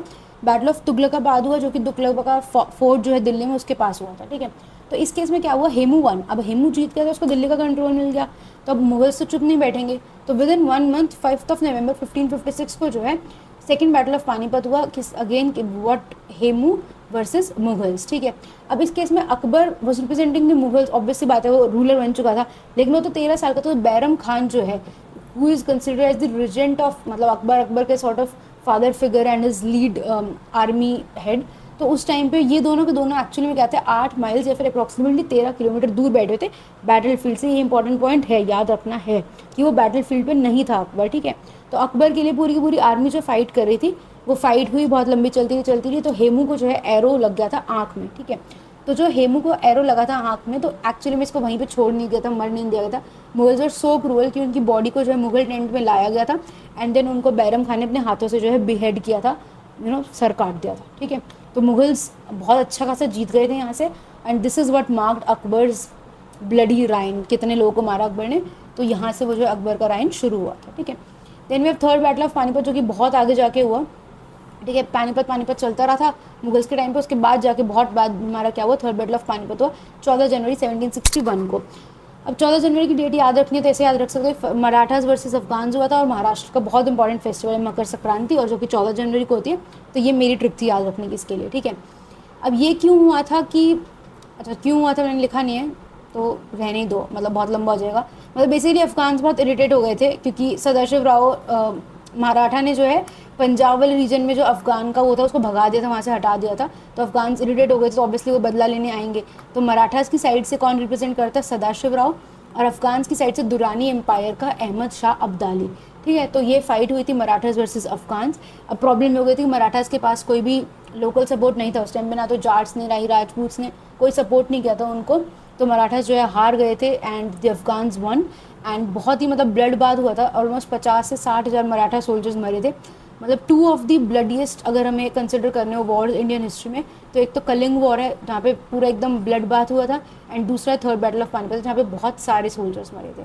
ठीक है, मतलब 50-60 हज़ार तो मराठा के मरे थे, तो ऑब्वियसली अफगान में मिलेंगे, तो ऑलमोस्ट आई थिंक अप्रॉक्सीमेटली 1 से 1.5 लाख लोग सोल्जर्स जो है मरे थे, कंसिडर किया जाता है। Okay, then we have question number 9 which was about article 15। ठीक है, इतनी बड़ी स्टेटमेंट लिखी है, जिसको नहीं पता था तो वो नहीं पता था, वैसे वाला क्वेश्चन था। अब देखते हैं मेरी ट्रिक के सेंस में, मेरी लैंग्वेज में, कि आर्टिकल्स के जो सब पार्ट्स होते हैं उनको कैसे याद रखना होता है। जैसे अभी वाइस प्रेसिडेंट का हमने देखा था कि सबसे पहले वाइस प्रेसिडेंट होगा, फिर ये होगा, फिर ये होगा, तो उसी ऑर्डर में उसी तरीके से याद करने की कोशिश किया करो। आर्टिकल 15 का पहला सबसे में क्या बोलते हैं, ये क्या करते हैं, आर्टिकल 15 स्टेट पे इम्पोजिशंस लगा रहे हैं कि स्टेट क्या नहीं कर सकती है। ठीक है, स्टेट के ऊपर नेगेटिव इम्पोजिशंस, स्टेट क्या नहीं कर सकती, फर्स्ट पॉइंट में बोल रहे हैं कि state can not discriminate only on, मतलब सिर्फ और सिर्फ किसी को रिलीजन। ठीक है, इसको कैसे याद रखना है, RRCSPOB, ऐसे ही याद रखोगे तो बहुत इजीली याद रहेगा। क्या होता है, race, religion, caste, sex, place of birth. Race, religion, caste, sex, place of birth, सिर्फ और सिर्फ इन्हीं के बेसिस पे जो है कोई भी मतलब स्टेट आपको पता है यहाँ पर क्या होता है, ठीक है। स्टेट की डेफिनेशन कहाँ है हमारे पास, आर्टिकल 12 में है, ठीक है। तो state can not discriminate anybody only on the basis of race, religion, caste, sex and place of birth. इसका जो सब आर्टिकल 2 है, क्लॉज 2 है, वो क्या कहते हैं कि जो स्टेट है इन फैक्टर्स के ऊपर shops, wells, restaurants, hotels, places maintained wholly और partly out of state fund, और यहाँ पे ये भी आता है और maintained for use of general public. मतलब जो भी ऐसी चीज़ें हैं, कोई पार्क है, कोई वेल है, कोई पब्लिक नहाने की जगह है, कोई रेस्टोरेंट, कोई होटल, आप वहाँ पे ही नहीं बोल सकते कि आप मुस्लिम हो इसलिए नहीं आ सकते, आपकी ये कास्ट है इसलिए आप नहीं आ सकते, आप इस जगह पैदा हुए इसलिए नहीं आ सकते। तो स्टेट नहीं कर सकती डिस्क्रिमिनेट, ठीक है। वो कहते नेक्स्ट थर्ड पॉइंट में क्या कहते हैं, ये दो बातें तो बोलती हैं कि स्टेट क्या नहीं कर सकती। देखो फर्स्ट में स्टार्ट किया कि स्टेट नहीं क्या नहीं कर सकती, जनरल बोला। सेकंड में उसको थोड़ा एक्सपैंड कर दिया कि स्टेट किस किस जगह पे डिस्क्रिमिनेट नहीं कर सकती। आया समझ, स्टेप वाइज चल रहे हैं। थर्ड में मैंने बोल दिया कि ये जो पॉइंट्स है ना, ये पूरे के पूरे क्या है, मतलब क्या बोलते हैं उसको, विदाउट लिमिटेशंस नहीं है। स्टेट मतलब इस आर्टिकल में जो कुछ भी लिखा हुआ है 1 और 2 में, nothing in this can prevent state from making special provisions of women and children. यानी कि स्टेट जो है इन दोनों बातों के, अभी इसमें लिखा है कि बेस्ड ऑन सेक्स आप किसी को डिस्क्रिमिनेट नहीं कर सकते, लेकिन स्टेट तो करती है ना। जैसे फॉर एग्जाम्पल एसएससी का देख लो, women do not have to pay the fee, क्यों? क्योंकि nothing in this can prevent state from making special provisions for women and children. तो सरकार चाहती है कि और वुमेन आए वर्कफोर्स में, इसलिए यूपीएससी एसएससी के फॉर्म्स में वुमेन की फीस नहीं होती है ना, कोई पैसे नहीं भरने पड़ते। तो इसीलिए क्यों? क्योंकि आर्टिकल नंबर 15(3) एम्पावर करता है स्टेट को कि वो स्पेशल प्रोविजंस बना सकते हैं वुमेन एंड चिल्ड्रन के लिए, ठीक है। फिर उन्होंने सोचा यार 15(3) तक तो ठीक है, वुमेन चिल्ड्रन बोल दिया, हमें तो और भी नीड पड़ेगी। तो फर्स्ट अमेंडमेंट 1951 ने क्या कहा, 15(4) ऐड कर दिया और बोला कि सिर्फ और सिर्फ वुमेन चिल्ड्रन नहीं, जो 3 में है, 4 में उसने बोल दिया कि socially and educationally backward classes कोई भी हैं, शेड्यूल्ड कास्ट हैं, शेड्यूल्ड ट्राइब्स हैं, उनके लिए भी स्टेट जो है स्पेशल प्रोविजंस बना सकती है, ठीक है। फिफ्थ में क्या बोला, इसी को थोड़ा सा एक्सटेंड कर दिया कि स्टेट जो है, एक तो उसने बोला कि सिर्फ स्पेशल प्रोविजंस बना सकती है, फिर उसी को एक्सटेंड करके बोला कि specifically regarding admission to educational institutions. तो आप ऐसे बोल सकते हो, ये क्या होगा कि जो 15(5) है मेरा, वो किसको एक्सटेंड कर दिया मैंने, स्पेशली एजुकेशन को एक्सटेंड कर दिया, यानी कि 15(4) प्लस एजुकेशन को मिलाया तो मुझे मेरा आर्टिकल नंबर 15(5) मिल गया, ऐसे याद रखो, ठीक है। देन क्वेश्चन नंबर 6 में क्या है, सॉरी क्या बोल रही हूँ मैं, आर्टिकल नंबर 15(6) में क्या है हमारे, ईडब्ल्यूएस का इवेंचुअली आते आते अब लगा कि सिर्फ सोशल एडवांसमेंट से तो काम नहीं चलेगा, इकोनॉमिकली वीकर सेक्शंस को भी देना पड़ेगा। तो 103rd अमेंडमेंट 2019 से जो है, जो ईडब्ल्यूएस के लिए, ये nothing in this can prevent state from making special provisions for economically weaker sections from unreserved sections, ठीक है। समझ में आ गया 15 आर्टिकल को कैसे याद रखोगे पॉइंट्स में। अच्छा, ये थे कुछ इकोनॉमिक टर्म्स। क्या है अपने पास, सीपीआई, डब्ल्यूपीआई, कुछ बहुत ईजी होता है तरीका। देखो डब्ल्यूपीआई क्या होता है अपने पास, होलसेल प्राइस इंडेक्स। कहाँ है होलसेल, ये रहा, तो सी का तो 1 आना था, सी का 1 आना था, ये गया ये गया। पेपर में कैसे अप्रोच करोगे वो बता रही हूँ, ठीक है। सीपीआई क्या होता है, consumer price index, price changes across the entire economy, not a fixed basket. Retail price changes, हम तो रिटेल पे चीज़ें खरीदते हैं ना, तो बी का क्या आना था, 3 आना था। अच्छा, इसमें भी है, इसमें भी है। Gini coefficient measures the degree of income inequality, तो सबको याद होता ही है, तो इसका क्या आना था, बी का 4 आना था, तो आंसर आना था और ऑप्शन नंबर ए। अब कुछ इन्फ्लेशन रिलेटेड चीज़ें रिवाइज करते हैं। देखो कंज्यूमर प्राइस इंडेक्स क्या होता है, रिटेल का, ठीक है। हम कंज्यूमर्स हैं, हम जाके चीज़ें रिटेल में खरीद रहे हैं, होलसेल में नहीं खरीदी, तो हमें रिटेल चीज़ों से मतलब है। तो रिटेल चीज़ों के goods and services, very very important point, goods and services दोनों का इंक्लूडेड है, सिर्फ गुड्स नहीं है, सिर्फ सर्विसेज नहीं है, दोनों के प्राइसेस को हम इंक्लूड करते हैं कंज्यूमर प्राइस इंडेक्स के अंदर। कैसे, रिटेल और कंज्यूमर लेवल पे, ठीक है। एक बास्केट ऑफ गुड्स के अगेंस्ट करते हैं, ऐसा नहीं कि सिर्फ कोई भी चीज़ों का होता है, एक बास्केट ऑफ गुड्स के अगेंस्ट ही प्राइस चेंजेस को जो है ट्रैक किया जाता है। अच्छा, इससे एब्स्ट्रैक्ट सेंस में देखा जाए, एनालिटिकल सेंस में, तो एक्चुअल में क्या ट्रैक करें, कॉस्ट ऑफ लिविंग की, लोगों को रहने की जो कॉस्ट है वो कैसे चेंज हो रही है, परचेजिंग पावर कैसे चेंज हो रही है लोगों की, और रिटेल इन्फ्लेशन कैसे चेंज होती है, ठीक है। Again covers both goods and services, housing, health care, education, food, everything, ठीक है। देन नेशनल स्टेटिस्टिकल ऑफिस निकालते हैं इसको, कौन निकालते हैं सीपीआई को, national statistical office which is under the ministry of statistics and programme implementation, ठीक है।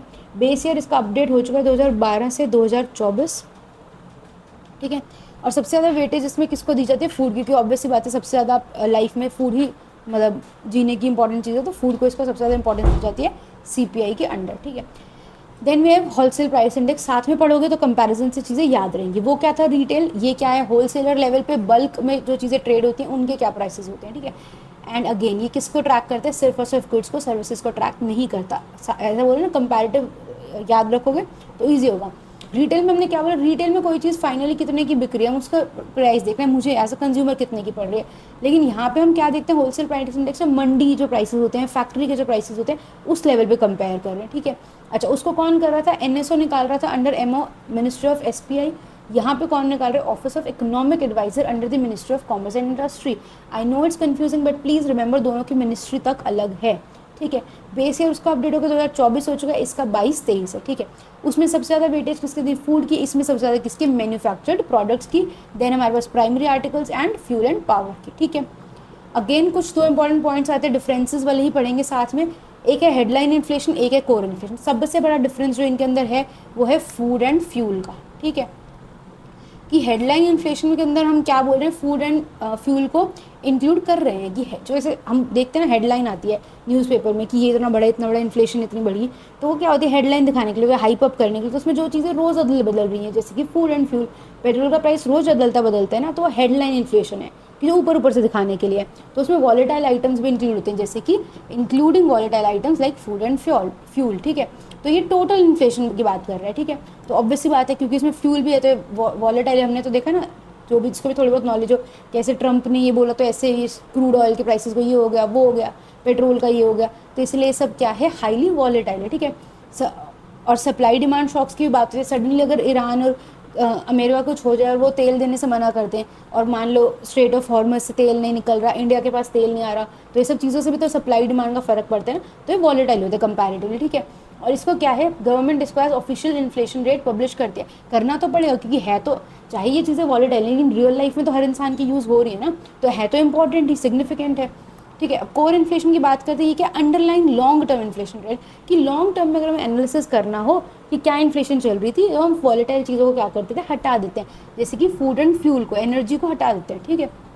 तो ये क्या होता है, कोर इन्फ्लेशन, हेडलाइन इन्फ्लेशन में से फूड और फ्यूल को हटा दिया। तो ये क्या होता है, कंपैरेटिवली स्टेबल है, क्योंकि हर चीज़ तो पागलों की तरह नहीं रेट बढ़ रहे हैं ना रोज़, जरा करके। तो ये किसको, स्ट्रक्चरल मैनर को शो करता है, ठीक है। ये किस पे बेस्ड है, सप्लाई डिमांड शॉक्स पे बेस्ड है। ये क्या है, थोड़ा स्ट्रक्चरल इकोनॉमी की बात करें कि इकोनॉमी के स्ट्रक्चरल सेंस में क्या प्राइस चेंजेस हो रहे हैं, ठीक है। इसको क्यों यूज़ करते हैं, पॉलिसी मेकर्स और आरबीआई यूज़ करती है कि जो छोटे मोटे टेम्परेरी प्राइस शॉक्स हो रहे हैं, उनके अलावा देश के क्या हालात है, क्या इन्फ्लेशन हो रही है, ठीक है। Okay, just give me 2 minutes to breathe and then करते हैं वापस।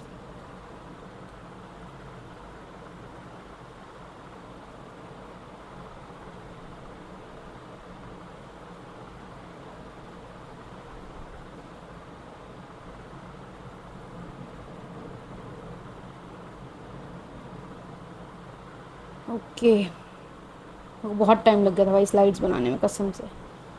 हाँ, टाइप करने टाइम लगता है। ओके, ये क्वेश्चन था असर्शन एंड रीजन का। क्वेश्चन था, असर्शन था कि the Kailash temple at Ellora was carved from a single rock working from top downward. Again factual question, जिसको पता था नहीं पता था, नहीं पता तो नहीं पता वाली सीन था। तो ये असर्शन जो है करेक्ट है कम्प्लीटली, कि असर्शन करेक्ट है। Rock cut architecture in India predates structural temple architecture, yes. Rock cut architecture की पीक हम क्या बोलते हैं, मौर्यन पीरियड में, और ये टेम्पल आर्किटेक्चर शुरू हुए थे गुप्ता पीरियड से। जो इनकी पीक है वो पहुंची है ऑलमोस्ट लेटर गुप्ता एरा में, ठीक है। पहले स्ट्रक्चरल टेम्पल आर्किटेक्चर नहीं था इतना मौर्यंस के टाइम पे, ठीक है। ये Mauryans are famous for this cave architecture thing ना।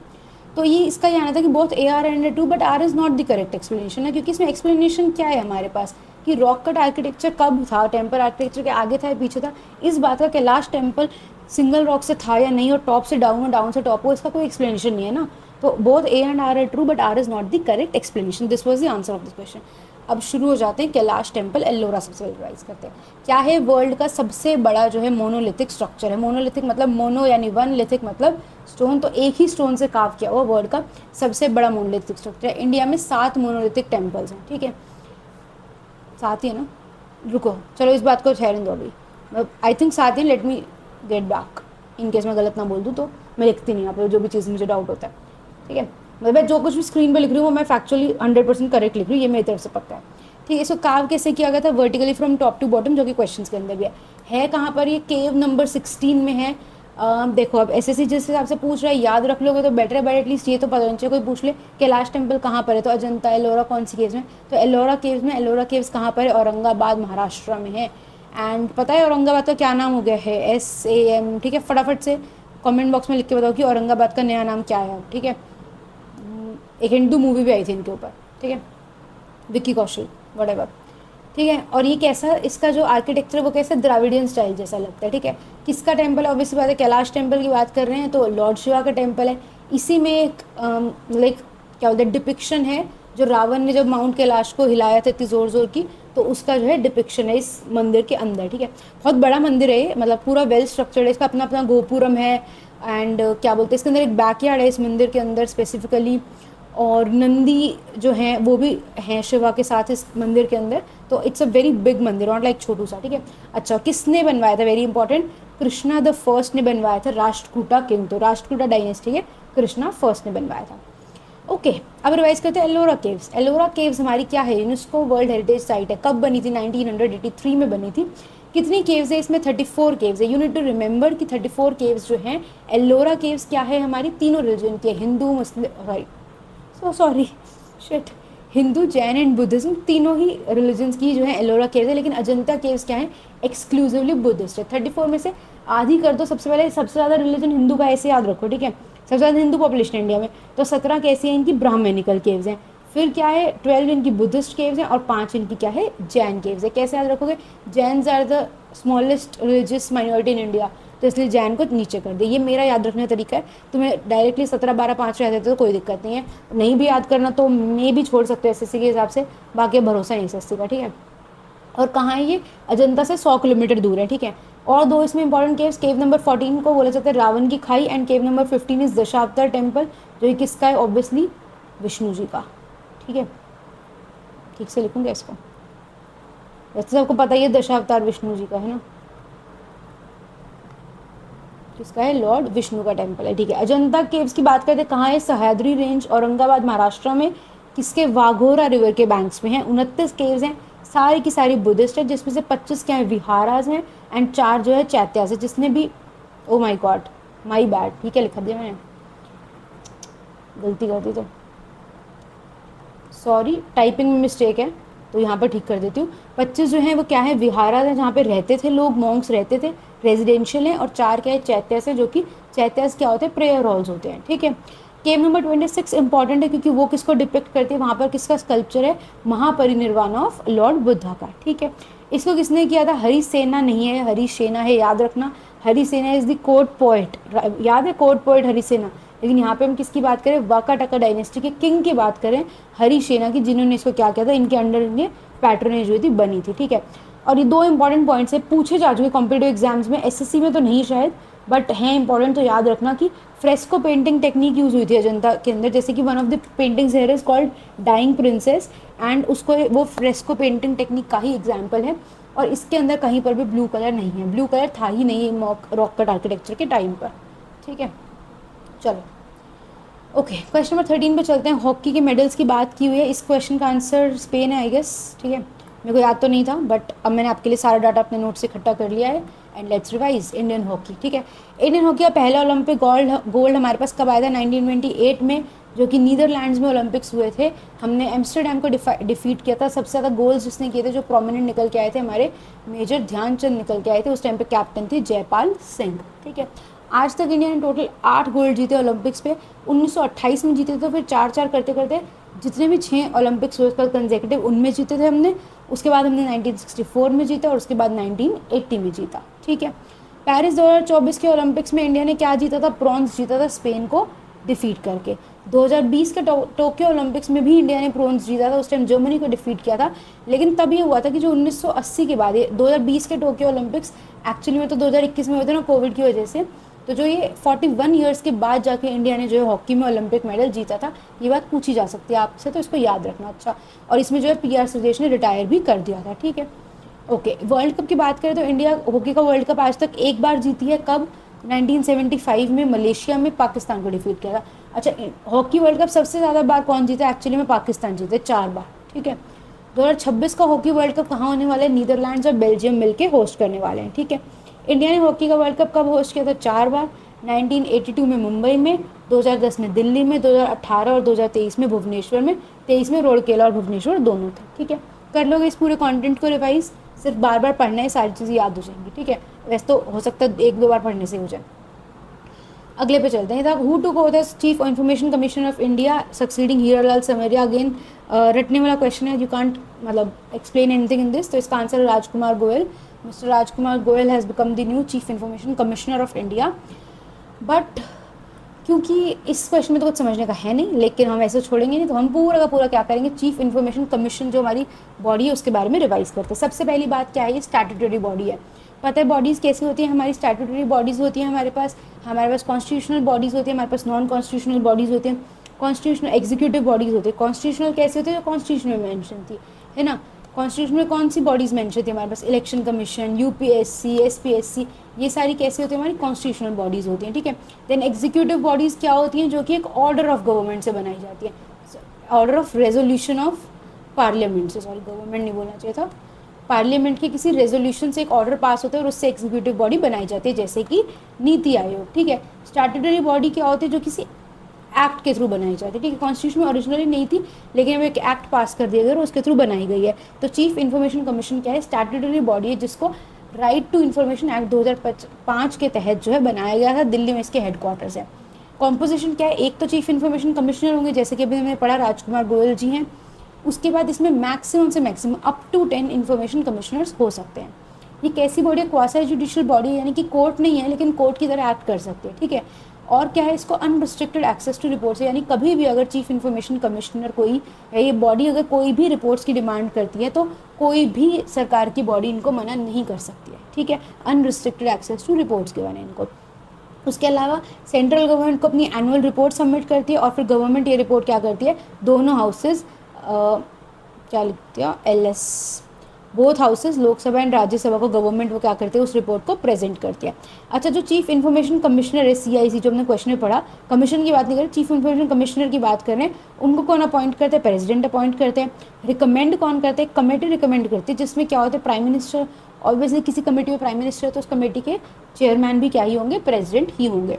प्रेसिडेंट होता है, लीडर ऑफ अपोजिशन होता है, एंड एक कैबिनेट मिनिस्टर होते हैं जिनको कि नॉमिनेट करते हैं प्राइम मिनिस्टर। करंटली उस जगह पे अमित शाह यानी कि हमारे होम मिनिस्टर जी हैं। ठीक है, जो हमारे चीफ इंफॉर्मेशन कमिश्नर, ऑब्वियसली बात है, वो कोई MP, MLA, MLC तो हो नहीं सकते। ठीक है, और ना ही वो कोई ऑफिस ऑफ प्रॉफिट होल्ड करने चाहिए। ठीक है, और रिक्वायरमेंट क्या है कि उनको लॉ की, गवर्नेंस की, सोशल सर्विस की, मास मीडिया की नॉलेज होनी चाहिए, या फिर एमिनेंट पब्लिक सर्विस, मतलब पब्लिक सर्विस में रह चुके हों, एक पॉपुलर, एक रिस्पेक्टेबल पर्सन। ठीक है, टर्म उनका या तो सेंट्रल गवर्नमेंट प्रिस्क्राइब करते हैं या फिर वो 65 ईयर्स तक की एज तक सर्व करते हैं। ठीक है, नॉट एलिजिबल फॉर रीअपॉइंटमेंट। ठीक है, कभी भी किसी बॉडी का तुमको लगता है ना कि एलिजिबल होगा रीअपॉइंटमेंट के लिए, नहीं, थोड़ा कॉमन सेंस से सोचो। जो बंदा chief information commissioner, chief vigilance commissioner, इस टाइप की चीज़ों में होगा, क्या उनको रीअपॉइंटमेंट करवाएंगे? नहीं ना। इलेक्शन कमीशन में फिर तो हो जाएगा ना ये काम की, मतलब हाँ ठीक है, तुम मेरा काम करो, तुम मेरा काम करो, तुमको कल को टिकट दे देंगे, तुमको कल को ये पोस्ट दे देंगे, ऐसा नहीं होता। तो इसलिए नॉट एलिजिबल फॉर रीअपॉइंटमेंट। इनको जब जो पोस्ट मिल गई दोबारा वापस उस पोस्ट पर नहीं आते, जबकि UPSC में देखो हो सकता है ऐसा, राइट। अच्छा, इनको कौन रिमूव करता है? प्रेसिडेंट रिमूव करते हैं। लेकिन रिमूवल करते कैसे हैं? अगर इनको रिमूवल करना है मिसबिहेवियर या इनकैपेसिटी के ग्राउंड्स पे, तो पहले सुप्रीम कोर्ट की रिकमेंडेशन लगती है। ठीक है, okay, we are question number 15 पे। बहुत लंबी होगी मुझे लग रहा है वीडियो। आई होप आप लोग सिंसियरली पढ़ें। 58 मिनट्स की, माई गॉड। अभी तो 10 क्वेश्चन बचे हैं और वो भी इतने लंबे लंबे। ठीक है, क्वेश्चन नंबर 15 के which state emerge as the overall champion in the overall medal tally at Khelo India tribal games held in Chhattisgarh. Let's revise. खेल, देखो मैंने ये फोटो लगा दी गूगल से ढूंढ के, ताकि आप जब भी रिवाइज करो और ये PDF देखो तो आपको ऐसे छत्तीसगढ़ लिखा हुआ याद आ जाए, तो आपको याद आ जाएगी खेलो गेम्स, खेलो ट्राइबल गेम्स 2026 कहाँ हुई थी? छत्तीसगढ़ में हुई थी। क्या था? इनॉग्रल एडिशन था, पहली बार ट्राइबल गेम्स होती, first ever multi sport national event exclusively for tribals. ठीक है, छत्तीसगढ़ की 3 सिटीज़ में होता है, रायपुर, जगदलपुर एंड सुरगुजा। मैस्कॉट क्या था इसका? मोरवीर, जो कि वहाँ की लोकल ट्राइबल्स से इंस्पायर्ड था। ठीक है, वहाँ के उनके जो एथोस होते हैं, एथिक्स होते हैं, उनसे इंस्पायर था। मोर क्या होता है? हमारा अपना, मोर का मीनिंग, और वीर का मतलब क्या होता है? ब्रेवरी। तो इसका मैस्कॉट क्या था? मोरवीर। ठीक है, विनर कौन था? कर्नाटका। सेकंड प्लेस पे उड़ीसा, थर्ड प्लेस पे झारखंड, एंड छत्तीसगढ़ क्योंकि वो होस्ट सिटी है तो उसका पता होना चाहिए, स्टेट है तो हमें पता होना चाहिए, उसकी 9th रैंक थी। ठीक है, अच्छा, मलखम और कबड्डी को इंक्लूड किया गया था as demonstration sport. Demonstration sports क्या होते हैं? जो इंडिजीनियस होते हैं, बहुत ही पॉपुलर होते तो उनको इंक्लूड तो कर लेते, लेकिन उनके मेडल्स काउंट नहीं होते, ठीक है, तो उनके मेडल्स काउंट नहीं होते। Okay, decreasing area of geographical area फटाफट कर सकते हैं, ये भी फैक्चुअल है, समझाने में कुछ नहीं है। सबसे ऊपर के टॉप 5 देख लो इंडिया के, टॉप टू बॉटम अगर हम एरिया देखें स्टेट के, तो राजस्थान सबसे बड़ी है, then Madhya Pradesh, then Maharashtra, then UP, then Gujarat, ये हमारी टॉप 5 लार्जेस्ट स्टेट्स है। नीचे देखो सबसे छोटी क्या है, गोवा, उससे थोड़ी बड़ी Sikkim, second smallest, third smallest Tripura, fourth smallest Nagaland, fifth smallest Mizoram, ठीक है। और पूछा जा सकता है ये कि how many states are there in top 5 smallest states, तो 4 north eastern states are there, जो कि टॉप 5 सबसे छोटी स्टेट्स में 4 नॉर्थ ईस्टर्न है, ठीक है। अच्छा, यूनियन टेरिटरीज का देखें तो सबसे बड़ी यूनियन टेरिटरी है अंडमान एंड निकोबार, देन है हमारे पास दिल्ली, देन है दादरा एंड नगर हवेली। स्मॉलेस्ट देखें तो सबसे छोटी लक्षद्वीप, उससे जरा सी बड़ी दमन एंड दीव, लेकिन ये सेंसस 2011 के अकॉर्डिंग है। हमें पता है 2019 में आर्टिकल 370 एब्रोगेट हुआ था, तो लद्दाख और JNK क्या बन गए थे हमारी यूनियन टेरिटरी। तो अगर अब हमसे प्रेजेंट सिनेरियो में पूछा जाए तो हम बोलेंगे सबसे बड़ी यूनियन टेरिटरी क्या है, लद्दाख है, देन JNK है, देन अंडमान एंड निकोबार है, देन दिल्ली है, ठीक है। एरिया की बात कर रहे हैं, ये पता है ना, एरिया वाइज चल रहा था इस क्वेश्चन में। क्वेश्चन नंबर 17 पे चलते हैं, नर्मदा रिवर के बारे में है। Narmada river originates from Amarkantak plateau in Madhya Pradesh and drains into Arabian Sea, ठीक था। एंटायरली विद इन मध्य प्रदेश गलत था, क्योंकि सबको याद है नर्मदा रिवर पे हमारा क्या है, सरदार सरोवर डैम है, जो कि कहाँ पे, गुजरात में है, तो सेकंड स्टेटमेंट रॉन्ग होनी थी। Let's move to revising Narmada. Narmada river कहाँ से ओरिजिनेट होते हैं, नर्मदा कुंड से, एक छोटा सा क्या है ये, रिजर्वायर है, कुंड रिजर्वायर कोई बोलते हैं कुंड हिंदी में। कहाँ पर है, अमरकंटक प्लेट्यू में। अमरकंटक प्लेट्यू कहाँ पर है, मैकाल रेंज में। कहाँ पर है, अनूपपुर डिस्ट्रिक्ट ऑफ मध्य प्रदेश में, ठीक है, पूरा याद रखना, भरोसा नहीं कभी कुछ पूछ लिया। Amarkantak plateau, Maikal range, Anuppur district of Madhya Pradesh, ठीक है। वेस्ट फ्लोइंग है, कहाँ पर ड्रेन करती है, अरेबियन सी में ड्रेन करती है, ठीक है। कहाँ से फ्लो करती है, ओ भाई ये ऑटो करेक्ट काम है, टाइप करते करते रिफ्ट वैली आएगा यहाँ पर, राइट नहीं है, सॉरी, ठीक है। Flows through the rift valley between Vindhyas in north and Satpura in south. एक मैप दिखाऊंगी, देखो ये तुम्हारी नर्मदा रिवर दिख रही है, ये नर्मदा रिवर कहाँ फ्लो कर रही है, ऐसे ही। अगर नोटबुक के अंदर कभी रिवर पढ़ी है, किसी वीडियो से मैप बनाया हो तो ऐसे बनाया होगा, ये विंध्यास है, ये नर्मदा है, ऊपर नॉर्थ में विंध्यास है, और उसके साउथ में क्या, एस का साउथ लिखना था और साउथ पूरा लिख दिया, सतपुरा छोड़ा लिख दिया, और उसके साउथ में क्या है, सतपुरा रेंज है, ठीक है। तो सतपुरा और विंध्या रेंज के बीच में ये जो है रिफ्ट वैली है, यहाँ पर ये राइट नहीं है, रिफ्ट वैली है। तो इस रिफ्ट वैली के बीच में क्या फ्लो करती है, हमारी नर्मदा रिवर फ्लो करती है, ठीक है। Longest west flowing river to drain into Arabian Sea है, ठीक है, कहाँ गया ये, ठीक है। अच्छा, और एक बहुत ही फेमस जगह है मार्बल रॉक्स जिसको बोलते हैं, या फिर नर्मदा जॉर्ज जिसको बोलते हैं, कहाँ पर है, अखरानी एंड मथवार हिल्स के बीच में। कहाँ पर, अखरानी एंड मथवार हिल्स के बीच में, मध्य प्रदेश, जबलपुर इन मध्य प्रदेश के पास मार्बल रॉक्स उसको बोला जाता है। वहाँ पर क्या है, बहुत ही लाइमस्टोन है, शाइनिंग शाइनिंग लगता है, सुंदर सा, क्या है, शाइनिंग सा, पिक्चरस्क्यू लिखा हुआ है ना, मतलब बहुत ब्यूटीफुल है, शाइनिंग है, ब्यूटीफुल है। यहाँ पर लाइमस्टोन्स मिलते हैं बहुत सारे, और लाइमस्टोन्स हैं तो वो क्या होते हैं, मैग्नीशियम रिच भी होते हैं, ठीक है, इस बात को भी ध्यान रख सकते हो आप यहाँ पे। और क्या है, नर्मदा रिवर का धुआंधार वाटरफॉल है, जो कि कहाँ पर है, भेड़ा घाट नियर जबलपुर मध्य प्रदेश, ठीक है। और गुजरात में इसका नर्मदा का क्या है, सरदार सरोवर डैम है, ओके। ये यहाँ से भी आप ऐसे विजुलाइज कर सकते हो कि विंध्या और सतपुरा के बीच में रिफ्ट वैली में नर्मदा फ्लो कर रही है, ओके। ओके, नेक्स्ट क्वेश्चन था हमारा DPSP के ऊपर। मैंने पिछली बार फंडामेंटल राइट्स में भी एक बात बोली थी कि आर्टिकल नंबर नहीं लिख के बता रही मैं, वो आप लोग कर लोगे रिवाइज, ठीक है। मैं आपको जिसका एक्स्ट्रा पार्ट होता है ना, जो आप फैक्चुअल बुक से पढ़ते हो और आप फिर छोड़ देते हो चीज़ और SSC पूछ लेते हो, आपको लगता है स्टेटमेंट वाले क्वेश्चन में डीप में चला गया, वो वाला पार्ट रिवाइज करवाते हो, ठीक है। DPSP क्या है, ओरिजिनल कॉन्स्टिट्यूशन में था, यस था, बाद में तो नहीं ऐड किया हमने, फंडामेंटल ड्यूटीज़ करे, ओरिजिनली था, ठीक है। विजन क्या था DPSP का, कि ये हम तुम्हें गाइडलाइंस दे रहे हैं सरकार को कि तुम इन प्रिंसिपल्स पर गवर्न करो, ये चीज़ें करने की कोशिश करो, ठीक है। कहाँ पर है, पार्ट नंबर 4 में, आर्टिकल 36 to 51 में शुरू होता है 36 से, जहाँ पर वो बोलते हैं कि स्टेट का वही मीनिंग है जो कि आर्टिकल 12 के अंदर स्टेट का मीनिंग है, ठीक है। देन कहाँ से लिया हमने, आयरलैंड से लिया, आयरिश कॉन्स्टिट्यूशन से लिया, और आयरिश कॉन्स्टिट्यूशन ने एक्चुअली कहाँ से लिया था, स्पेन से लिया था, स्पेनिश कॉन्स्टिट्यूशन से लिया था, ठीक है। अच्छा, DPSP किसकी बात करते हैं, सोशो इकोनॉमिक डेमोक्रेसी की, सोशल एंड इकोनॉमिक लेवल पे जो है लोगों को सब कुछ मिले, उनको डेमोक्रेसी मिले, एक्चुअल डेमोक्रेसी रियलाइज हो, ठीक है। और किसकी बात करते हैं, वेलफेयर स्टेट बनाने की, वेरी इंपॉर्टेंट, ठीक है। हम सोशलिस्ट कंट्री, हमें वेलफेयर स्टेट, हम लोगों के लिए अच्छा करना चाहते हैं, तो सरकार की ड्यूटी बनती है कि वो लोगों के लिए अच्छा करे, तो इसलिए इंडिया को एक वेलफेयर स्टेट बनाने के लिए DPSP को ऐड किया गया था, ठीक है। फंडामेंटल राइट्स किसकी बात करते हैं, पॉलिटिकल डेमोक्रेसी की, लेकिन DPSP social and economic democracy की बात करते हैं, नॉन जस्टिसेबल है, ठीक है। आप कोर्ट में जाके बोलोगे कि ये इस डीपीएसपी को फॉलो नहीं कर रहे, क्या आपको कोर्ट जस्टिस देगा? नहीं देगा, क्योंकि बाइंडिंग तो नहीं है ना कोई सरकार के ऊपर। These are just mere guidelines, ठीक है। क्या लिख सकते हैं आप इनको? मियर गाइडलाइंस है ये केवल, कि हाँ भाई तुम इस तरीके से काम करो। इसके लिए आप सरकार को खींच के कोर्ट में नहीं लेके जा सकते, नहीं कोर्ट सरकार को बोल सकते डीपीएसपी में लिखा है तो तुम ऐसा ही लॉ बनाओ करो, नहीं बोल सकती, एनफोर्स नहीं कर सकती, ठीक है। ऐसे एडवाइस तो कुछ भी कोई भी कर सकता है ना, एनफोर्स नहीं कर सकते। तो नॉन एनफोर्सिबल, नॉन जस्टिसिएबल है, ठीक है। ये क्या है? गाइडिंग प्रिंसिपल फॉर लेजिस्लेचर, कि जो लेजिस्लेचर है, जो लोग लॉज बना रहे हैं, उनके लिए गाइडिंग प्रिंसिपल की तरह कि इन चीज़ों को ध्यान में रखिए आप, ठीक है। कोई जुडिशियल सोर्स का पावर नहीं है, कोई डीपीएसपी कोर्ट को, हमारी जो जुडिशरी है, लेजिस्लेचर एग्जीक्यूटिव जुडिशरी होता है ना, तो जुडिशरी को कोई ऐसा पावर नहीं मिलती है डीपीएसपी के थ्रू, ठीक है। क्या है इसमें कोई सिटीजन्स पे ऑब्लिगेशन है? नो, कोई सिटीजन्स पे ऑब्लिगेशन नहीं है।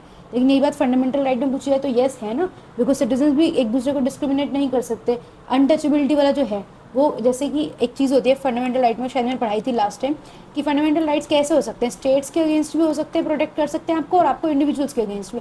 जैसे आर्टिकल नंबर 15 है, वो कहाँ आपको प्रोटेक्ट कर रहे हैं? स्टेट के अगेंस्ट, कि स्टेट आपको डिस्क्रिमिनेट नहीं कर सकती। लेकिन जो इंडिविजुअल के अगेंस्ट कैसा है? आर्टिकल नंबर 17, वो बोलते हैं कि कोई भी इंडिविजुअल को हम अनटचेबिलिटी नहीं प्रैक्टिस कर सकते। तो आप किसी इंडिविजुअल के अगेंस्ट तो कंप्लेन कर सकते हो ना, इसमें आप स्टेट के अगेंस्ट कंप्लेन करते हो। तो फंडामेंटल राइट्स कैसे होते हैं? स्टेट और इंडिविजुअल दोनों से प्रोटेक्ट करते हैं आपको।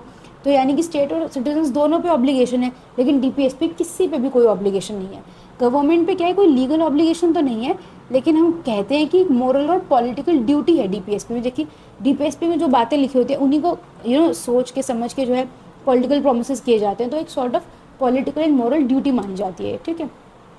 अच्छा, ये पॉइंट मैंने इसलिए ऐड किया ताकि लोगों को कन्फ्यूजन ना हो। जो एक गांधीयन, लिबरल, सोशलिस्टिक में हम इसको डिवाइड कर देते हैं, ये कोई भी कॉन्स्टिट्यूशन में कहीं मेंशन नहीं है, कोई रूल लीगल इनकी वो नहीं है, क्लासिफिकेशन नहीं है, ये जस्ट टेक्सचुअल है, टेक्स्ट में लिखी गई तो बढ़ती जा रही है आगे, तो ध्यान रखना कोई पूछ ले तो कॉन्स्टिट्यूशन में नहीं मेंशन है, ठीक है।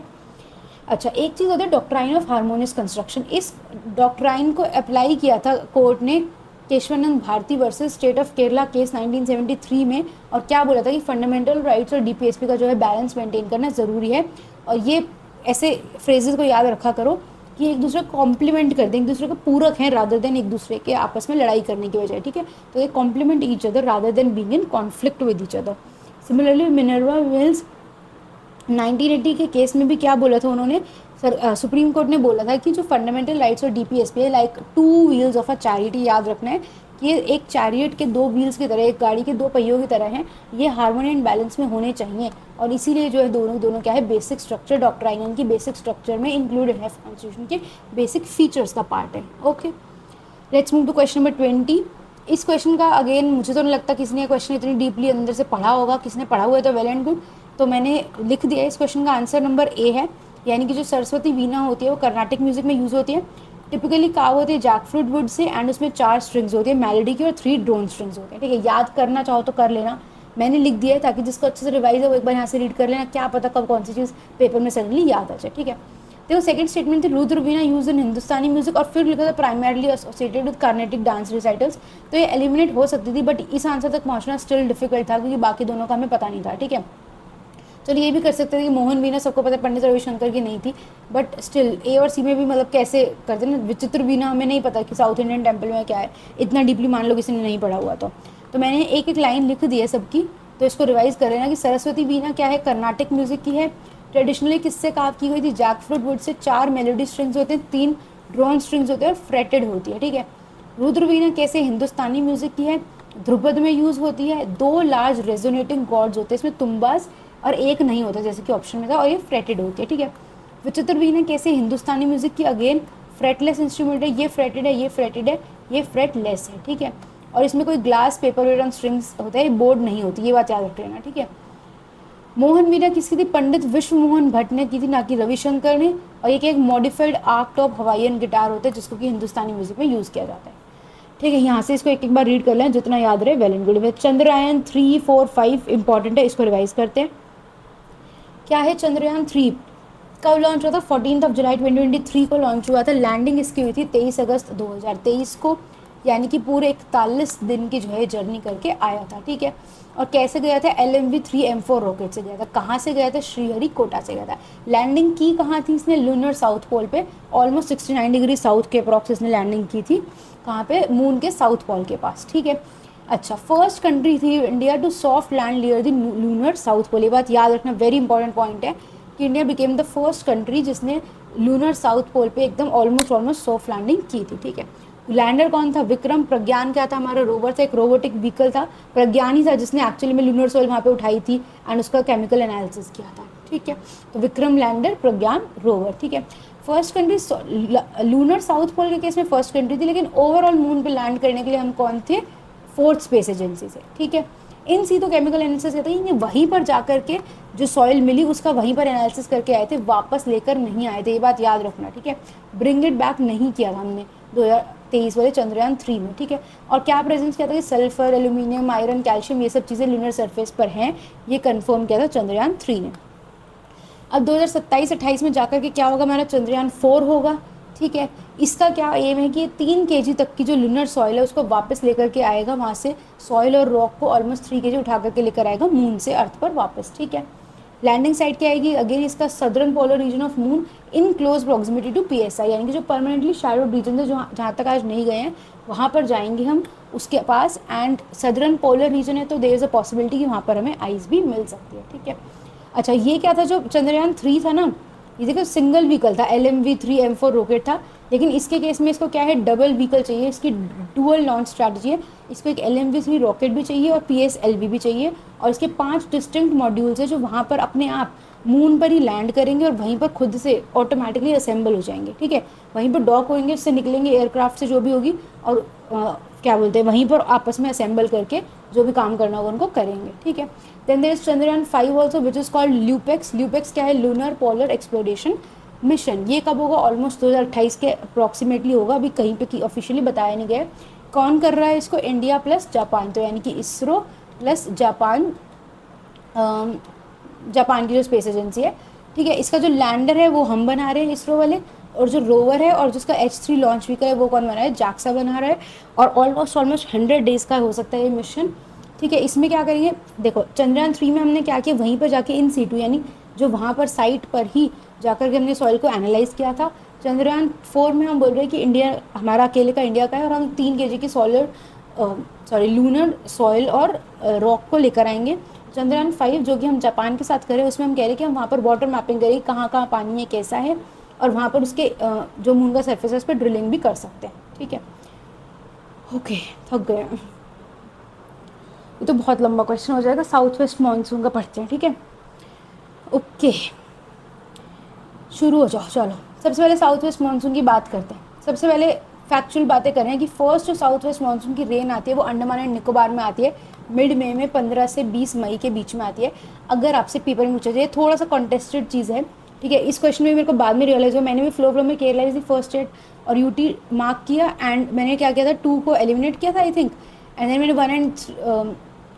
1 एलिमिनेट की थी मैंने, और मैंने शायद 2 और 3 मार्क कर दिया था आंसर, एंड ठीक भी हो गया। बट बाद में मेरे को अभी पढ़ते हुए रियलाइज़ हुआ कि एक्चुअली में फर्स्ट टाइम जो रेन आती है ना वो अंडमान एंड निकोबार में आती है 15 से 20 मई के बीच में। लेकिन प्रॉब्लम ये कि NCERT भी इसको मेंशन नहीं करता है, क्योंकि NCERT भी सीधा मेन लैंड टेरिटरी है जो है ना इंडिया की, जो इंडियन लैंड मास है। क्योंकि साउथ वेस्ट मानसून में आप जब भी देखोगे it keeps talking about land mass, land mass, land mass, कि इंडियन सब कॉन्टिनेंट का जो लैंड मास है। तो अगर लैंड मास की सेंस में देखा जाता है तो जो हमारी फर्स्ट रेंज आती है वो कहाँ पर आती है? केरला में आती है, 1 जून को जो बोला जाता है। ठीक है, तो actual onset of south west monsoon को अगर कंसिडर की जाए तो वो केरला ही माना जाता है। NCERT के अकॉर्डिंग आप यही मानो। ठीक है, लेकिन अगर पेपर में अंडमान दिख जाए तो अंडमान भी मार्क कर सकते हो। ठीक है, बाकी के इंडिया में ऑलमोस्ट 15 जुलाई तक पहुंच जाती है, मुंबई कोलकाता में 10 से 13 जून तक पहुंचती है। डेट्स इंपॉर्टेंट हैं, पूछी जा चुकी हैं। ठीक है, जुलाई से सितंबर के बीच में जो है 75% ऑफ इंडिया टोटल रेनफॉल मिलती है due to south west monsoon, यानी कि south west monsoon is responsible for almost 3/4 of India total rainfall. ठीक है, अच्छा, अब एक चीज़ होती है रिट्रीट ऑफ मानसून। ठीक है, साउथ वेस्ट मानसून आया, बारिश हुई, सब कुछ हुआ। ठीक है, जुलाई से सितंबर चल रहा था। अब एंड ऑफ सितंबर में क्या होता है कि जो साउथ वेस्ट मानसून है ना, ये थोड़ा थोड़ा क्या होता है, वीक होता जाता है। क्या वीक होता है कि 1 सितंबर से जो है नॉर्थ वेस्ट इंडिया यानी राजस्थान से जो है इसकी रिट्रीट स्टार्ट हो जाती है, इनकी विंड्स रिट्रीट होनी शुरू हो जाती हैं। ठीक है, एंड ऑफ सितंबर में से कहाँ से रिट्रीट हो जाता है? पंजाब, हरियाणा, राजस्थान, गुजरात, इन सारे एरिया से रिट्रीट हो जाता है। अब देखो हो क्या रहा है, यहाँ से विंड जैसे जा रही हैं तो ये जो नॉर्दर्न एरिया ना, यहाँ पर क्या हो जाता है? लोअर प्रेशर एरिया क्रिएट हो जाता है। कैसे? ये है, यहाँ मेरा राजस्थान, यहाँ मेरा यूपी, समझ लो ये मेरा गंगा प्लेन है। क्या है मेरा, ये मेरा गंगा प्लेन है, ठीक है। गंगा प्लेन के आसपास ऊपर क्या हो जाता है, लो प्रेशर एरिया क्रिएट हो जाता है, ठीक है। हाँ ठीक है। अब देखो आपको एक बात बता दीजिए कि मैंने लिखा है कहाँ गया, एक सेकंड रुको।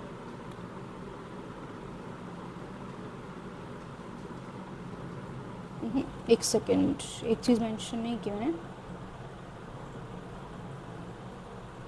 चलो ठीक है अभी यहीं से करते हैं। एक चीज़ मेंशन करनी थी, ओके। तो बहुत बड़ा टॉपिक हो गया, मैंने साउथ वेस्ट मानसून की विंड्स नहीं एक्सप्लेन की ना, मैंने डेट्स की बात कर दी। चलो ठीक है, अभी इसको थोड़ा सा थियोरेटिकल सेंस में समझो, मुझे कुछ दिन का टाइम दो, मैं साउथ वेस्ट मानसून पूरा डिटेल मैंने एकदम एक एक wind with globe and with Indian map समझा दूँगी, ठीक है। तो अभी ये समझो कि मतलब फैक्चुअली समझो स्टेप वाइज कि क्या हुआ कि सितंबर की शुरुआत में जो ये साउथ वेस्ट मानसून है धीरे धीरे वीक होता गया। सबसे पहले कहाँ पे वीक हुआ, राजस्थान में वीक हुआ। सितंबर खत्म होते होते आप अपने रिलेट करोगे, हम अगर नॉर्थ में रहते हैं तो यहाँ पर अपने पंजाब, हरियाणा, दिल्ली, राजस्थान, गुजरात, यहाँ पर धीरे धीरे बारिशें सितंबर के एंड में क्या होती थी, कम होती जाती है। तो जो है कि गंगा प्लेन के ऊपर जो लो प्रेशर एरिया था ना, साउथ वर्ड्स मूव करता है, क्योंकि जो लो प्रेशर है, लो प्रेशर वाले एरिया में बारिश हो रही थी, लेकिन अब लो प्रेशर वाला एरिया क्या हो जाए, नीचे मूव कर गया, यानी कि कहाँ चला गया, साउथ में जा रहा है, ठीक है।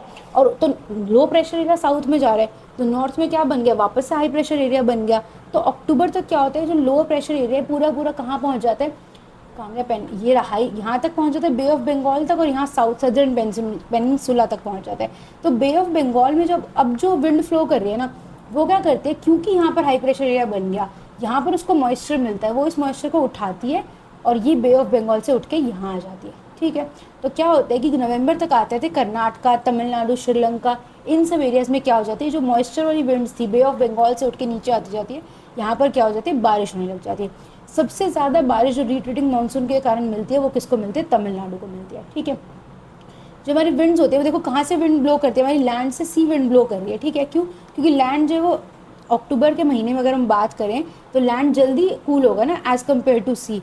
तो ये जो हमारी लैंड से सी तक विंड्स ब्लो कर रहे हैं जिनको हम बोलते हैं नॉर्थ ईस्टर्लीज, ठीक है।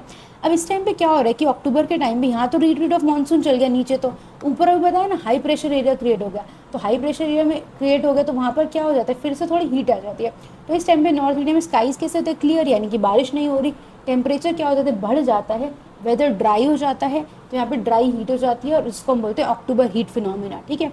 क्या हो जाती है, अक्टूबर हीट फिनोमिना हो जाता है, जिससे कि वापस से बहुत गर्मी हो जाती है।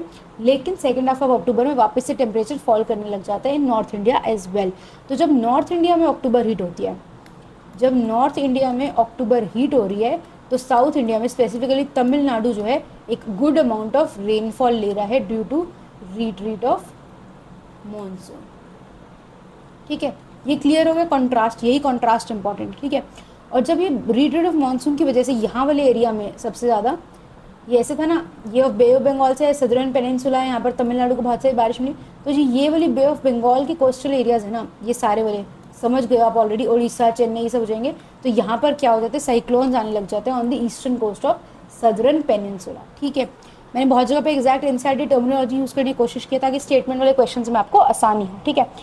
अब बात करते हैं बहुत ही इंपॉर्टेंट टॉपिक हमारा इंटर ट्रॉपिकल कन्वर्जेंस जोन, ठीक है। कंफ्यूजिंग है, बिल्कुल आराम आराम से लिखा है, और अगली स्लाइड देखोगे तो आप कहोगे क्रेजी, मतलब एकदम स्टेप वाइज देखा कि क्या से क्या होता है, जो कि ताकि हमें इंटर ट्रॉपिकल कन्वर्जेंस जोन और इंडियन साउथ वेस्ट मानसून के बीच में हम रिलेशन को समझ पाएँ, ठीक है। Let's move to ITC first. सबसे पहले बात क्या है, परमानेंट है इन दी सेंस, देखो परमानेंट वर्ड बहुत जगह पे यूज़ होता है और हो सकता है क्वेश्चन में पूछ ले, इसलिए बता रही हूँ। परमानेंट का मतलब है कि ये एरिया हमेशा लो प्रेशर जोन में रहता है, एक लो प्रेशर ट्रॉफ हमेशा रहता है, बट ये जो एरिया है इन सेल्फ ये मूवमेंट करता रहता है, राइट। क्या है, ये हमारा अर्थ है, तो मान लो ये जो इक्वेटर होता है, तो इक्वेटर के पास, ठीक है, जहाँ पर एक एरिया है, ये छोटा सा लो प्रेशर एरिया है, लो प्रेशर ट्रफ है, जिसको हम क्या बोलते हैं, inter tropical convergence zone. Convergence है इसके नेम में सी के साथ, तो यानी कि ऐसा है जहाँ पर कन्वर्ज करती हैं या मीट करती है कौन सी विंड्स, नॉर्थ ईस्ट और south east trade winds. North east and south east trade winds क्या करती हैं, यहाँ पर आकर के कन्वर्ज करती हैं, आपस में मिल जाते हैं, ठीक है। अब देखो लो प्रेशर है यहाँ पे और इक्वेटर के पास है, इक्वेटर के पास क्या होता है, 0 डिग्री पे बहुत सारा सन है ना, 0 डिग्री पे मस्त इंटेंस सोलर हीटिंग हो रही है, तो जो यहाँ पर जितनी भी वार्म एयर होगी वो क्या हो जाएगी, ऊपर चली जाएगी। हमें पता है वार्म एयर क्या हो जाती है, राइज कर जाती है, लो प्रेशर है इसलिए यहाँ पे मॉइस्चर है, इक्वेटर की वजह से इसके पास हीट है, प्लस प्लस करके कॉम्बिनेशन बना के समझते रहो, ठीक है। लो प्रेशर की वजह से मॉइस्चर है, इक्वेटर की वजह से इंटेंस हीटिंग है, जिसकी वजह से वार्मथ है। तो वार्म और मॉइस्चर क्या चली गई, ऊपर चली गई। ऊपर जाकर उसने क्या बना दिया, कम्यूनोलिम्बस क्लाउड्स बना दिए। कम्यूनोलिम्बस क्लाउड्स क्या करते हैं, बारिश देते हैं। तो इसलिए जो ITCZ वाले एरियाज होते हैं, यहाँ पर बहुत सारी बारिश होती है, बहुत सारी एकदम थंडरस्टॉर्म होती है, लाइटनिंग होता है, बहुत ही अनस्टेबल एरिया होता है, यहाँ पे बहुत टर्बुलेंस होती है। और इस एरिया में इसीलिए इसके ऊपर से जब भी फ्लाइट्स जाते हैं तो बहुत ज़्यादा टर्बुलेंस फेस करनी पड़ती है उन फ्लाइट्स को, और डिफिकल्टी भी होती है क्योंकि बहुत थंडरस्टॉर्म होती है इस एरिया में, ठीक है। इस एरिया को सेलर्स क्या बोलते हैं, डोल्ड्रम्स बोलते हैं। डोल्ड्रम्स आपको पता होगा बहुत ही सैड सी स्टेट होती है, मोनोटोनस सी। तो वो क्यों बोलते हैं सैड स्टेट, क्योंकि एयर सारी सारी क्या चली गई, ऊपर चली गई। तो जो हॉरिजॉन्टल एयर चाहिए उनको सेलर्स को सेल करने के लिए वो नहीं मिलती, कोई मूवमेंट नहीं मिलती, तो इसलिए बहुत ही मोनोटोनस सैड हो जाता है, डल माहौल होता है। लेकिन सडनली क्या हो जाता है, और शिप्स स्टक हो जाती है क्योंकि उनको एयर नहीं मिल रही तो चल नहीं पा रही। लेकिन सडनली क्या हो जाता है, थंडरस्टॉर्म आ जाता है, लाइटनिंग हो जाती है, बहुत तेज़ बारिश आ जाती है। तो ये क्या है, डेड काम एंड सडन थंडरस्टॉर्म्स का कॉम्बिनेशन होता है इसको, तो इसको सेलर्स बोलते हैं डोल्ड्रम्स, ठीक है। अच्छा, in exact terms very important, अगर डायरेक्टली कंबाइन करके बोलना हो तो मैंने बोला कि एयर ऊपर जा रही है, बारिश हो रही है, रेनफॉल हो रही है, तो इस एरिया को जो हम बोलते हैं ITCZ को, वो क्या बोलते हैं, एरिया ऑफ असेंडिंग एयर, यानी कि एयर ऊपर जा रही है, बहुत सारे क्लाउड्स है, maximum clouds and heavy rainfall, ठीक है। ओके, अब इसकी मूवमेंट जो है सीजन के बेसिस पे चेंज होती रहती है। समर में क्या होता है ना कि सन जो है ट्रॉपिक ऑफ कैंसर के ऊपर है, ये मेरा है इक्वेटर है, यहाँ पर 23.5 नॉर्थ पे ट्रॉपिक ऑफ कैंसर, यहाँ पे 23.5 साउथ पे ट्रॉपिक ऑफ कैप्रिकॉर्न है। तो समर में सन यहाँ पे बहुत ओवरहेड शाइन कर रहा है, तो ये क्या हो जाता है, फटफट करके ऊपर आ जाता है। विंटर में क्या होता है, सन कहाँ है, ट्रॉपिक ऑफ कैप्रिकॉर्न पे, थोड़ा सा नीचे शिफ्ट हो जाता है, ठीक है। अगर हम जनवरी की बात करें तो कहाँ पर होते हैं, 23.5 साउथ पे हमारे पास क्या है, यहाँ पर ट्रॉपिक ऑफ कैप्रिकॉर्न है, तो ये ऑलमोस्ट 15 डिग्री साउथ पे आकर के जनवरी में ITCZ टिक जाता है, ठीक है। जिसकी वजह से ऑस्ट्रेलिया और साउथ अमेरिका में क्या कॉज करता है, बारिशें कॉज करता है, ठीक है।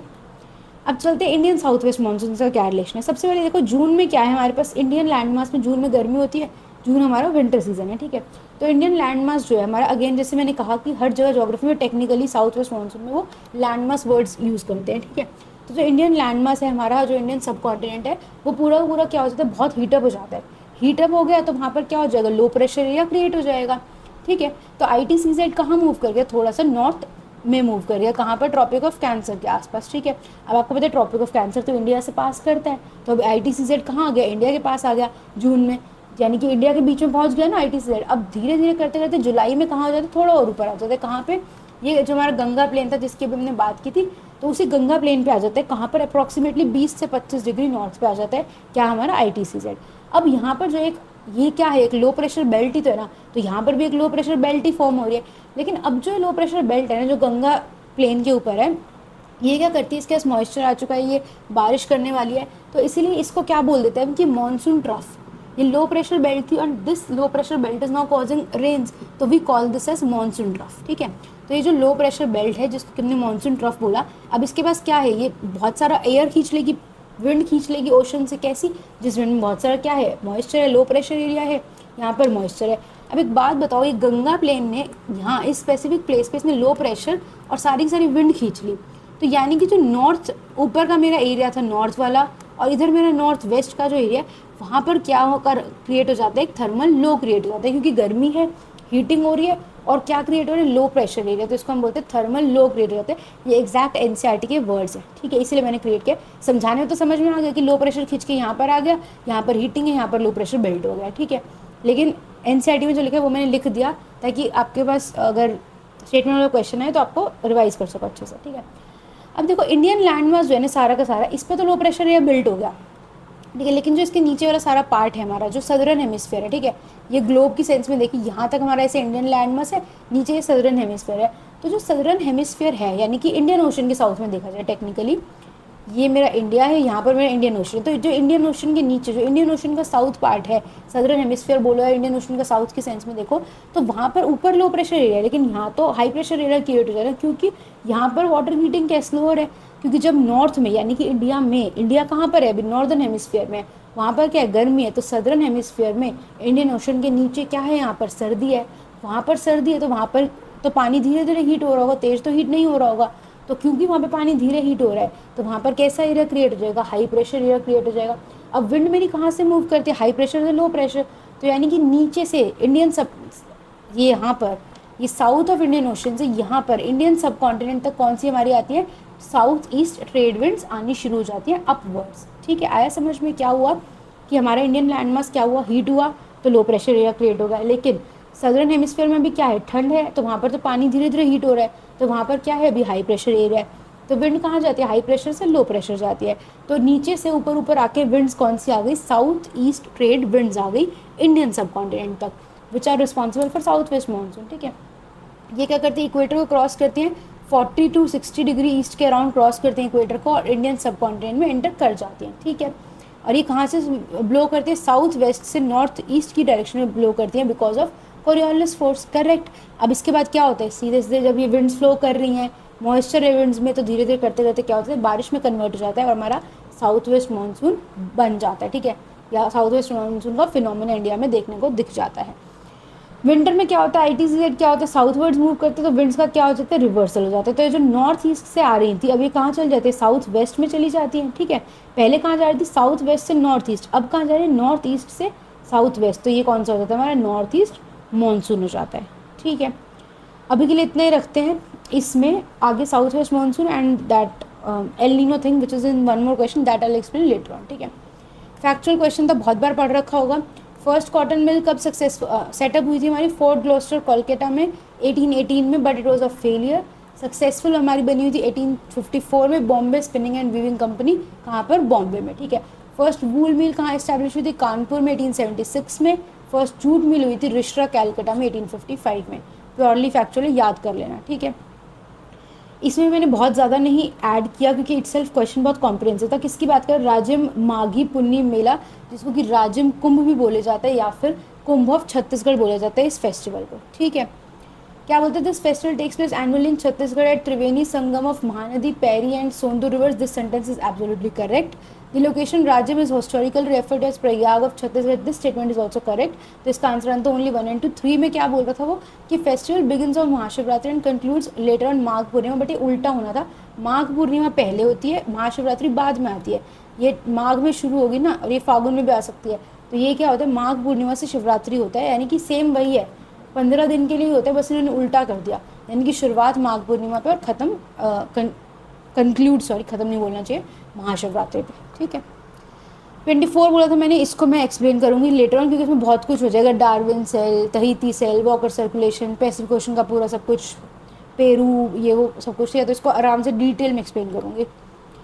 ओके, नेक्स्ट लास्ट क्वेश्चन था हमारा इकोनॉमिक रिफॉर्म्स के ऊपर। तो जो मैंने पिछली वीडियो बनाई थी पिछले वीकेंड की, तो उस वीडियो का लास्ट क्वेश्चन था और मैंने पूरा डिटेल में बता दिया BOP क्राइसिस क्या था, 1991 रिफॉर्म्स क्या किए, उससे क्या हुआ।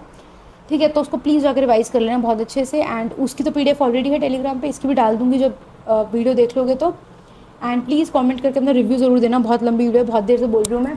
ठीक है, एंड प्लीज़ वीडियो को हाइप अप ज़रूर कर देना। एंड येस, कमेंट करके रिव्यू देना, लाइक करना, हाइप करना, फ्रेंड्स से शेयर करना। Bye, take care, keep working hard and may God bless you all.